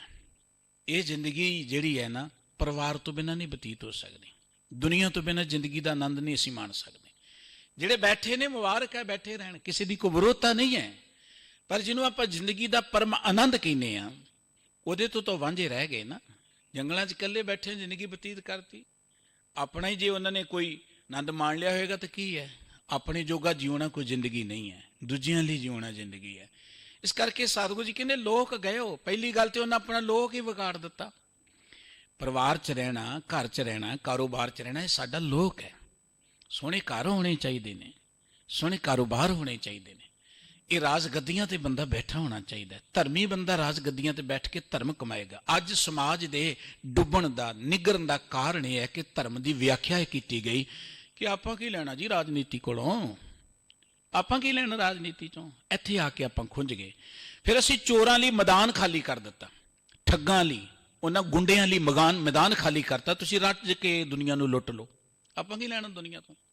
ਧਰਮੀ ਲੋਕ ਜਿਹੜੇ ਨੇ ਉਹ ਕਹਿ ਕੇ ਕਿ ਅਸੀਂ ਦੁਨੀਆ ਤੋਂ ਕੀ ਲੈਣਾ ਜੀ, ਅਸੀਂ ਰਾਜਨੀਤੀ ਤੋਂ ਕੀ ਲੈਣਾ, ਉਹ ਲਾਂਭੇ ਹੋ ਗਏ। ਤੇ ਫਿਰ ਇਹ ਗਿਲਾ ਕਰਨਾ ਜਾਇਜ਼ ਹੀ ਨਹੀਂ ਹੈ ਕਿ ਦੁਨੀਆ 'ਚ ਗਲਤ ਲੋਕ ਆਏ ਨੇ ਰਾਜਨੀਤੀ 'ਚ, ਕੋਈ ਜਾਇਜ਼ ਨਹੀਂ। ਕਿਸੇ ਨੂੰ ਅਧਿਕਾਰ ਨਹੀਂ ਕਹਿਣ ਦਾ। ਕੁਦਰਤ ਦਾ ਇੱਕ ਨਿਯਮ ਹੈ, ਜਿਹੜਾ ਸਪੇਸ ਖਾਲੀ ਹੋਏਗਾ ਉਹ ਤੇ ਭਰਨਾ ਹੀ ਹੈ। ਤੁਸੀਂ ਘਰ ਵੀ ਛੱਡ ਕੇ ਲਾਂਭੇ ਚਲੇ ਜਾਓਗੇ, ਇੱਥੇ ਪੰਛੀਆਂ ਨੇ ਆ ਕੇ ਆਲਣੇ ਪਾ ਲੈਣੇ ਨੇ। ਤੁਸੀਂ ਜੇ ਚੰਗੇ ਲੋਕ ਰਾਜਨੀਤੀ ਤੋਂ ਲਾਂਭੇ ਹੋ ਗਏ ਜੀ, ਅਸੀਂ ਕੀ ਲੈਣਾ ਦੁਨੀਆ ਤੋਂ, ਅਸੀਂ ਕੀ ਲੈਣਾ ਰਾਜਨੀਤੀ ਤੋਂ, ਆਪਾਂ ਤੇ ਕਮਾਉਣੇ ਖਾਣੇ ਪਰਿਵਾਰ 'ਚ ਰਹਿ ਰਹੇ ਹਾਂ, ਠੀਕ ਹੈ ਰਹੀ ਜਾਓ। ਜਿਹੜਾ ਇਹ ਸੋਚ ਵਾਲਾ ਬੰਦਾ ਹੈ ਉਹਨੂੰ ਕੋਈ ਅਧਿਕਾਰ ਨਹੀਂ ਹੈ ਰਾਜਨੀਤਿਕ ਲੋਕਾਂ ਤੇ ਟਿੱਪਣੀ ਕਰਨ ਦਾ, ਕੋਈ ਅਧਿਕਾਰ ਨਹੀਂ, ਕਿਉਂਕਿ ਅਸੀਂ ਉਹਨਾਂ ਲਈ ਮੈਦਾਨ ਖਾਲੀ ਕੀਤਾ। ਮੈਦਾਨ ਖਾਲੀ ਕੀਤਾ ਤਾਂ ਉਹ ਲੋਕ ਮਨ ਮਰਜ਼ੀ ਕਰ ਰਹੇ ਨੇ। ਅੱਜ ਉਹਨਾਂ ਲੋਕਾਂ ਨੂੰ ਰੋਕਣ ਵਾਲਾ ਹੀ ਕੋਈ ਨਹੀਂ ਹੈ, ਸੱਚ ਦੇ ਮਾਰਗ ਤੇ ਚੱਲਣ ਵਾਲਾ ਹੈ ਹੀ ਕੋਈ ਨਹੀਂ। ਸੱਚ ਦੇ ਮਾਰਗ ਨੂੰ ਜਾਣਨ ਵਾਲੇ, ਇਹ ਨਹੀਂ ਕਿ ਸੱਚ ਨੂੰ ਜਾਣਨ ਵਾਲੇ ਹੈ ਨਹੀਂ ਹੈ। ਜਿਹੜੇ ਸੱਚ ਦੇ ਮਾਰਗ ਤੇ ਚੱਲਣ ਵਾਲੇ ਉਹ ਕਹਿੰਦੇ ਅਸੀਂ ਲੈਣਾ ਹੀ ਕੀ ਹੈ ਦੁਨੀਆ ਕੋਲੋਂ, ਰਾਜਨੀਤੀ ਕੋਲੋਂ। ਜੇ ਲੈਣਾ ਨਹੀਂ ਤੇ ਸਾਨੂੰ ਅਧਿਕਾਰ ਹੀ ਕੋਈ ਨਹੀਂ ਉਹਨਾਂ ਤੇ ਕਿੰਤੂ ਪਰੰਤੂ ਕਰਨ ਦਾ। ਦੁਨੀਆ 'ਚੋਂ ਹੀ ਲੈਣਾ। ਅਸੀਂ ਸਮਾਜ ਦੀ ਸੇਵਾ ਕਰਨ ਲਈ ਆਏ ਹਾਂ, ਸਮਾਜ ਵਿਚਰਨਾ। ਗੁਰਮਤਿ ਨੇ ਮਾਰਗ ਇਹ ਦਿੱਤਾ ਹੈ ਕਿ ਆਪਾਂ ਜ਼ਿੰਦਗੀ 'ਚ ਪ੍ਰਮਾਤਮਾ ਦੇ ਪਿਆਰ ਜੁੜਦਿਆਂ ਹੋਇਆਂ ਰਾਜਗੱਦੀਆਂ ਤੇ ਵੀ ਬੈਠੀਏ, ਉੱਥੇ ਰਾਜਗੱਦੀਆਂ ਤੇ ਬੈਠ ਕੇ ਮਨੁੱਖਤਾ ਦੀ ਸੇਵਾ ਕਰੀਏ, ਪ੍ਰਮਾਤਮਾ ਦੇ ਪਿਆਰ ਜੁੜੀਏ, ਕਾਰੋਬਾਰ ਕਰੀਏ ਵੱਡੇ ਵੱਡੇ। ਔਰ ਗੁਰੂ ਸਾਹਿਬ ਜੀ ਵੀ ਕਾਰੋਬਾਰ ਕਰਦੇ ਰਹੇ ਨੇ, ਗੁਰੂ ਕੇ ਪਿਆਰੇ ਕਾਰੋਬਾਰ ਕਰਦੇ ਰਹੇ ਨੇ। ਕਿਹੜੇ ਕਿਹੜੇ ਵੱਡੇ ਕਾਰੋਬਾਰ ਸਨ ਗੁਰੂ ਕੇ ਪਿਆਰਿਆਂ ਦੇ, ਬੜੇ ਬੜੇ ਧਰਮੀ ਰਾਜੇ ਹੋਏ ਨੇ ਦੁਨੀਆ ਦੇ ਅੰਦਰ। ਇਸ ਕਰਕੇ ਸਤਿਗੁਰੂ ਸਾਹਿਬ ਜੀ ਕਹਿੰਦੇ ਜਿਹੜਾ ਬੰਦਾ ਅੱਖਾਂ ਮੀਟ ਕੇ ਲਾਂਭੇ ਹੋ ਕੇ ਬੈਠ ਗਿਆ, ਪਹਿਲੀ ਗੱਲ ਤੇ ਉਹਨੇ ਆਪਣਾ ਲੋਕ ਹੀ ਵਿਗਾੜ ਲਿਆ। ਇਹ ਲੋਕ ਹੈ ਚੰਗੇ ਕੱਪੜੇ ਪਾਉਣੇ, ਚੰਗੀ ਗੱਡੀ ਹੋਣੀ ਚਾਹੀਦੀ ਹੈ, ਚੰਗਾ ਘਰ ਹੋਣਾ ਚਾਹੀਦਾ ਹੈ, ਧੀਆਂ ਪੁੱਤਰ ਹੋਣੇ ਚਾਹੀਦੇ ਨੇ, ਉਹਨਾਂ ਦੀਆਂ ਆਪਾਂ ਵਿਆਹ ਸ਼ਾਦੀਆਂ ਕਰੀਏ, ਆਪਣੇ ਰਿਸ਼ਤੇਦਾਰੀਆਂ ਜਾਈਏ, ਲੋਕ ਹੈ ਹੋਣਾ ਚਾਹੀਦਾ ਹੈ। ਇਹ ਵੀ ਜ਼ਿੰਦਗੀ ਦਾ ਇੱਕ ਆਨੰਦ ਹੈ, ਇਹ ਜ਼ਿੰਦਗੀ ਦਾ ਇੱਕ ਪੱਖ ਹੈ। ਔਰ ਇਹਦੇ ਤੋਂ ਬਿਨਾਂ ਵੀ ਜ਼ਿੰਦਗੀ ਅਧੂਰੀ ਹੈ। ਮਤਾਂ ਕੋ ਸੋਚੇ ਜੀ ਮੈਂ ਦੁਨੀਆ ਤੋਂ ਵੱਖਰਾ ਹੋ ਕੇ ਬੜਾ ਆਨੰਦ ਮਾਣ ਲਿਆ, ਕੋਈ ਆਨੰਦ ਨਹੀਂ ਮਾਣਿਆ, ਉਹ ਭੁਲੇਖਾ ਹੀ ਹੈ ਇੱਕ। ਤੁਸੀਂ ਉਹਨਾਂ ਦੇ ਅੰਦਰ ਵੜ ਕੇ ਦੇਖੋਗੇ, ਅੰਦਰੋਂ ਰੋਂਦੇ ਨੇ ਲੋਕਾਂ ਵੱਲ ਦੇਖ ਕੇ। ਆਖੋ ਸਤਨਾਮ ਸ੍ਰੀ ਵਾਹਿਗੁਰੂ। ਜਿਹੜੇ ਕਹਿੰਦੇ ਦੁਨੀਆ ਤੋਂ ਵੱਖਰੇ ਹੋ ਕੇ ਅਸੀਂ ਬੜਾ ਆਨੰਦ ਮਾਣ ਲਿਆ, ਉਹਨਾਂ ਦੇ ਅੰਦਰ ਝਾਤ ਮਾਰੋਗੇ, ਅੰਦਰੋਂ ਉਹ ਰੋਂਦੇ ਨੇ। ਉਹਨਾਂ ਨੇ ਆਨੰਦ ਨਹੀਂ ਮਾਣਿਆ। ਆਨੰਦ ਕੱਲਾ ਦੁਨੀਆ ਤੋਂ ਵੱਖਰੇ ਹੋ ਕੇ ਨਹੀਂ ਮਾਣਿਆ ਜਾਂਦਾ, ਤੇ ਆਨੰਦ ਕੱਲਾ ਦੁਨੀਆ 'ਚ ਖਚਤ ਹੋ ਕੇ ਨਹੀਂ ਮਾਣਿਆ ਜਾਂਦਾ। ਇਹ ਜ਼ਿੰਦਗੀ ਇੱਕ ਬੇੜੀ ਹੈ, ਇਹ ਬੇੜੀ ਤਰਨੀ ਪਾਣੀ ਤੇ ਹੈ, ਪਰ ਤਰਨੀ ਤਾਂ ਜੇ ਪਾਣੀ ਵਿੱਚ ਨਾ ਪਵੇ, ਪਾਣੀ ਵਿੱਚ ਨਾ ਪਏ। ਰਹਿਣਾ ਦੁਨੀਆ 'ਚ ਹੈ, ਦੁਨੀਆ ਦੀ ਕਿਰਤ ਕਰਨੀ ਹੈ, ਦੁਨੀਆ ਦੇ ਕਾਰੋਬਾਰ ਕਰਨੇ ਨੇ, ਦੁਨੀਆ ਦੀਆਂ ਰਾਜ ਗੱਦੀਆਂ ਮੰਨਣੀਆਂ ਨੇ ਆਪਾਂ। ਇਹ ਕੋਈ ਗੱਦੀਆਂ ਚੋਰਾਂ ਲਈ ਨਹੀਂ ਹੈ, ਇਹ ਰਾਜ ਗੱਦੀਆਂ ਚੋਰਾਂ ਲਈ ਨਹੀਂ ਹੈ, ਇਹ ਤੇ ਧਰਮੀ ਲੋਕਾਂ ਲਈ ਸਨ। ਪਰ ਧਰਮ ਦੇ ਨਾਂ ਤੇ ਕਿਹਾ ਜੀ ਆਪਾਂ ਲੈਣਾ ਹੀ ਕੀ ਦੁਨੀਆ 'ਚੋਂ। ਔਰ ਆਪਣੇ ਮੁਲਕ 'ਚ ਤਾਂ ਲੋਕਾਂ ਨੂੰ, ਵੱਡੇ ਵੱਡੇ ਰਾਜਿਆਂ ਨੂੰ ਮਲੰਗ ਬਣਾ ਕੇ ਜੰਗਲਾਂ 'ਚ ਬਿਠਾ ਦਿੱਤਾ ਗਿਆ ਕਿ ਦੁਨੀਆ ਤੇ ਨਾਸਵੰਤ ਹੈ ਜੀ, ਆਪਾਂ ਕੀ ਲੈਣਾ। ਸਾਡੇ ਮੁਲਕ ਦੀ ਗਿਰਾਵਟ ਦਾ, ਸਮਾਜ ਦੀ ਗਿਰਾਵਟ ਦਾ ਕਾਰਨ ਇੱਥੇ ਟਿਕਿਆ ਹੋਇਆ। ਔਰ ਬਾਬਾ ਨਾਨਕ ਜੀ ਨੇ ਰਾਜੇ ਜੋਗੀ ਪੈਦਾ ਕੀਤੇ। ਬਾਬੇ ਨਾਨਕ ਜੀ ਨੇ ਗੁਰਸਿੱਖ ਜੋਗੀ ਜਾਗਦੇ ਮਾਇਆ ਅੰਦਰ ਕਾਰਨ ਉਦਾਸੀ, ਮਾਇਆ 'ਚ ਰਹਿ ਕੇ ਉਦਾਸ ਰਹਿਣਾ, ਗ੍ਰਸਤ ਵਿੱਚ ਰਹਿ ਕੇ ਉਦਾਸ ਰਹਿਣਾ। ਸਤਿਗੁਰੂ ਸਾਹਿਬ ਜੀ ਕਹਿੰਦੇ ਨੇ, ਕੋਈ ਬੰਦਾ ਕਹਾਂ ਪਿਓ ਜਦੋਂ ਲੋਚਨ ਮੂੰਦ ਕੇ ਬੈਠ ਰਿਓ, ਬਕ ਧਿਆਨ ਲਗਾਇਓ, ਨਹਾਤ ਫਰਿਓ ਲਈ ਸਾਤ ਸਮੁੰਦਰਨ ਲੋਕ ਗਇਓ, ਪਰ ਲੋਕ ਗਵਾਇਓ। ਜਿਹਦਾ ਲੋਕ ਵਿਗੜੇਗਾ ਉਹਦਾ ਪ੍ਰਲੋਕ ਕਿਵੇਂ ਸਵਰੇਗਾ। ਇਵੇਂ ਕਹਿ ਲਓ ਕਿ ਜਿਹਦਾ ਅੱਜ ਖਰਾਬ ਹੈ ਉਹਦਾ ਕੱਲ ਕਿਵੇਂ ਸਵਰੇਗਾ। ਜਿਹਨੇ ਅੱਜ ਹੀ ਵਿਗਾੜ ਲਿਆ, ਜਿਹਨੇ ਅੱਜ ਦੇ ਆਨੰਦ ਨੂੰ ਨਹੀਂ ਮਾਣਿਆ, ਕੱਲ ਦੇ ਬਦਲੇ ਅੱਜ ਵਿਗਾੜ ਲਿਆ, ਕੱਲ ਨੂੰ ਕੀ ਪਤਾ ਕੱਲ ਆਉਣਾ ਕਿ ਨਹੀਂ ਆਉਣਾ। ਲੋਕ ਗਇਓ, ਉਹਦਾ ਲੋਕ ਵਿਗੜ ਗਿਆ, ਪ੍ਰਲੋਕ ਵੀ ਨਾਲ ਹੀ ਵਿਗੜ ਗਿਆ। ਪ੍ਰਲੋਕ ਜੰਗਲਾਂ 'ਚ ਬੈਠ ਕੇ ਨਹੀਂ ਸੀ ਸਵਰਨਾ, ਪ੍ਰਲੋਕ ਨੇ ਤੇ ਦੁਨੀਆ 'ਚ ਰਹਿ ਕੇ ਸਵਰਨਾ ਸੀ। ਨਹਾਤ ਫਰਿਓਲੀਏ ਸਾਤ ਸਮੁੰਦਰਨ ਲੋਕ ਗਇਓ, ਪ੍ਰਲੋਕ ਗਵਾਇਓ, ਬਾਸ ਕੀਓ ਬਖਿਆਨ ਸੁ ਬੈਠ ਕੇ, ਐਸੇ ਹੀ ਐਸੇ ਸੁਬੈਸ ਬਿਤਾਇਓ। ਜੰਗਲਾਂ 'ਚ ਬੈਠ ਕੇ ਸਾਰੀ ਜ਼ਿੰਦਗੀ ਬਤੀਤ ਕਰ ਦਿੱਤੀ, ਦੁਨੀਆ ਤੋਂ ਵੱਖਰੇ ਜਿਹੇ ਹੋ ਕੇ ਜ਼ਿੰਦਗੀ ਬਤੀਤ ਕਰ ਦਿੱਤੀ। ਜੇ ਰੱਬ ਨੇ ਸਾਨੂੰ ਜੰਗਲਾਂ 'ਚ ਰੱਖਣਾ ਹੁੰਦਾ ਤੇ ਜੰਗਲਾਂ 'ਚ ਹੀ ਪੈਦਾ ਕਰਦਾ ਸਾਨੂੰ। ਫਿਰ ਸਾਨੂੰ ਸਮਾਜ 'ਚ ਕਿਉਂ ਪੈਦਾ ਕੀਤਾ, ਗ੍ਰਸਤ 'ਚ ਕਿਉਂ ਪੈਦਾ ਕੀਤਾ। ਰੱਬ ਨੇ ਸਾਨੂੰ ਜੰਗਲਾਂ 'ਚ ਰਹਿਣ ਲਈ ਨਹੀਂ ਬਣਾਇਆ, ਰੱਬ ਨੇ ਸਮਾਜ 'ਚ ਰਹਿਣ ਲਈ ਬਣਾਇਆ। ਇਸ ਸਮਾਜ ਦੀ ਉਸਾਰੀ ਕਿਨ ਕਰਨੀ ਹੈ, ਇਹ ਮਨੁੱਖੀ ਸਮਾਜ ਨੂੰ ਬਚਾਉਣਾ ਕਿਨ ਹੈ। ਇਹ ਤੇ ਮਨੁੱਖ ਨਹੀਂ ਬਚਾਉਣਾ ਸੀ।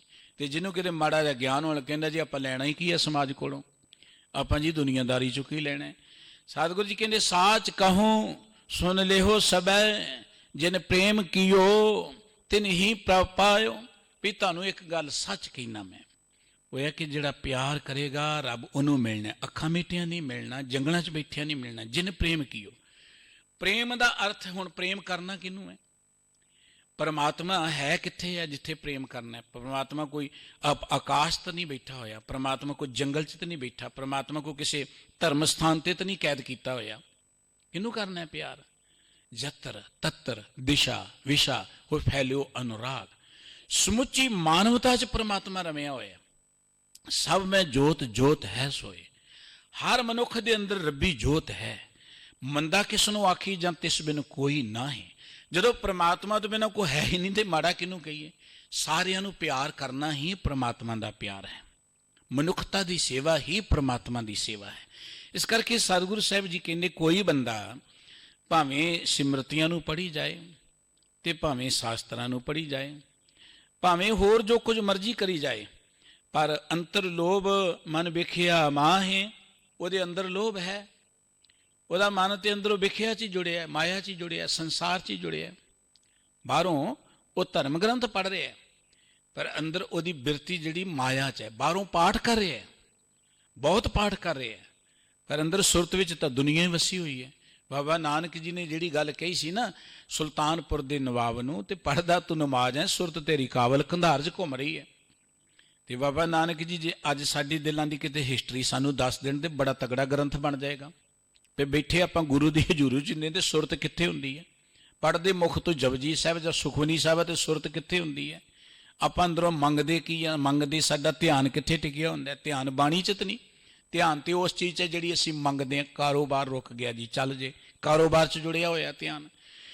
ਸਤਿਗੁਰੂ ਸਾਹਿਬ ਜੀ ਕਹਿੰਦੇ ਨੇ, ਅੰਤਰ ਲੋਭ ਮਨ ਵਿਖਿਆ ਮਾਹੇ। ਅੰਦਰ ਤਾਂ ਲੋਭ ਹੈ, ਮਨ ਤਾਂ ਵਿਖਿਆ 'ਚ ਹੀ ਹੈ, ਮਾਇਆ 'ਚ ਹੀ ਜੁੜਿਆ ਹੋਇਆ ਹੈ। ਉਹ ਨਿਰੰਜਨ ਕੈਸੇ ਪਾਏ। ਉਹ ਬੰਦਾ ਪਰਮਾਤਮਾ ਨੂੰ ਕਿਵੇਂ ਪ੍ਰਾਪਤ ਕਰ ਲਏਗਾ। ਨਿਰੰਜਨ ਦਾ ਅਰਥ ਹੈ ਮਾਇਆ ਤੋਂ ਰਹਿਤ ਪਰਮਾਤਮਾ, ਜਿਹਦੇ ਤੇ ਮਾਇਆ ਦਾ ਪ੍ਰਭਾਵ ਹੀ ਨਹੀਂ ਹੈ। ਕਾਰੋਬਾਰ ਆ ਜਾਣਗੇ, ਉਹ ਰੱਬ ਨੇ ਦੇ ਹੀ ਦੇਣੇ ਨੇ। ਮਿਹਨਤ ਕਰਾਂਗੇ, ਦੁਨੀਆ ਦੇ ਪਦਾਰਥ ਆ ਹੀ ਜਾਣੇ ਨੇ। ਪਰ ਦੁਨੀਆ ਦੇ ਪਦਾਰਥ ਹੋਣ ਨਾਲ ਕੋਈ ਅਸੀਂ ਆਨੰਦ ਤਾਂ ਨਹੀਂ ਮਾਣ ਲੈਂਦੇ। ਬੜੇ ਨੇ ਉਹ ਲੋਕ ਜਿਨ੍ਹਾਂ ਕੋਲ ਪਦਾਰਥ ਬਹੁਤ ਨੇ, ਬੜੇ ਨੇ ਉਹ ਲੋਕ ਜਿਨ੍ਹਾਂ ਦੇ ਵੱਡੇ ਵੱਡੇ ਕਾਰੋਬਾਰ ਨੇ, ਬੜੇ ਨੇ ਉਹ ਲੋਕ ਜਿਨ੍ਹਾਂ ਕੋਲ ਬੜੀਆਂ ਰਾਜ ਗੱਦੀਆਂ ਨੇ। ਕੀ ਉਹ ਆਨੰਦ ਹੀ ਮਾਣਦੇ ਨੇ? ਮਕਸਦ ਤਾਂ ਜ਼ਿੰਦਗੀ ਦਾ ਆਨੰਦ ਮਾਣਨਾ ਸੀ ਕਿ ਹਾਥ ਪਾਉ ਕਰ ਕਾਮ ਸਭ ਚੀਤ ਨਿਰੰਜਨ ਨਾਲ। ਕਿਰਤ ਕਰੋ, ਕਿਰਤ। ਅਸੀਂ ਸੋਚ ਲਿਆ ਕਿ ਕਿਰਤ ਪੈਸੇ ਕਮਾਉਣ ਲਈ ਹੈ। ਉਹ ਕੰਮ ਕਰੋ ਜਿਸ ਪੈਸੇ ਬਹੁਤੇ ਹੋਣਗੇ, ਉਸ ਤਰੀਕੇ ਨਾਲ ਕਰੋ ਜਿਹਦੇ ਪੈਸੇ ਬਹੁਤੇ ਹੋਣਗੇ। ਪੈਸੇ ਤੇ ਹੀ ਦੁਨੀਆ ਦੀ ਸੁਰਤ ਜਿਹੜੀ ਕੇਂਦਰ ਕਰ, ਧਾਰਮਿਕ ਲੋਕਾਂ ਨੇ ਵੀ ਦੁਨਿਆਵੀ ਤੇ ਕਰਨੀ ਸੀ। ਦੇਖੋ ਨਾ, ਧਰਮ ਸਥਾਨਾਂ ਤੇ ਉੱਥੇ ਹੀ ਰੌਣਕ ਹੈ ਜੀ। ਫਲਾਣੇ ਥਾਂ ਕੇ ਅਰਦਾਸ ਕੀਤੀ, ਸਾਡਾ ਤੇ ਕਾਰੋਬਾਰ ਬੜਾ ਚੱਲ ਪਿਆ। ਫਲਾਣੇ ਥਾਂ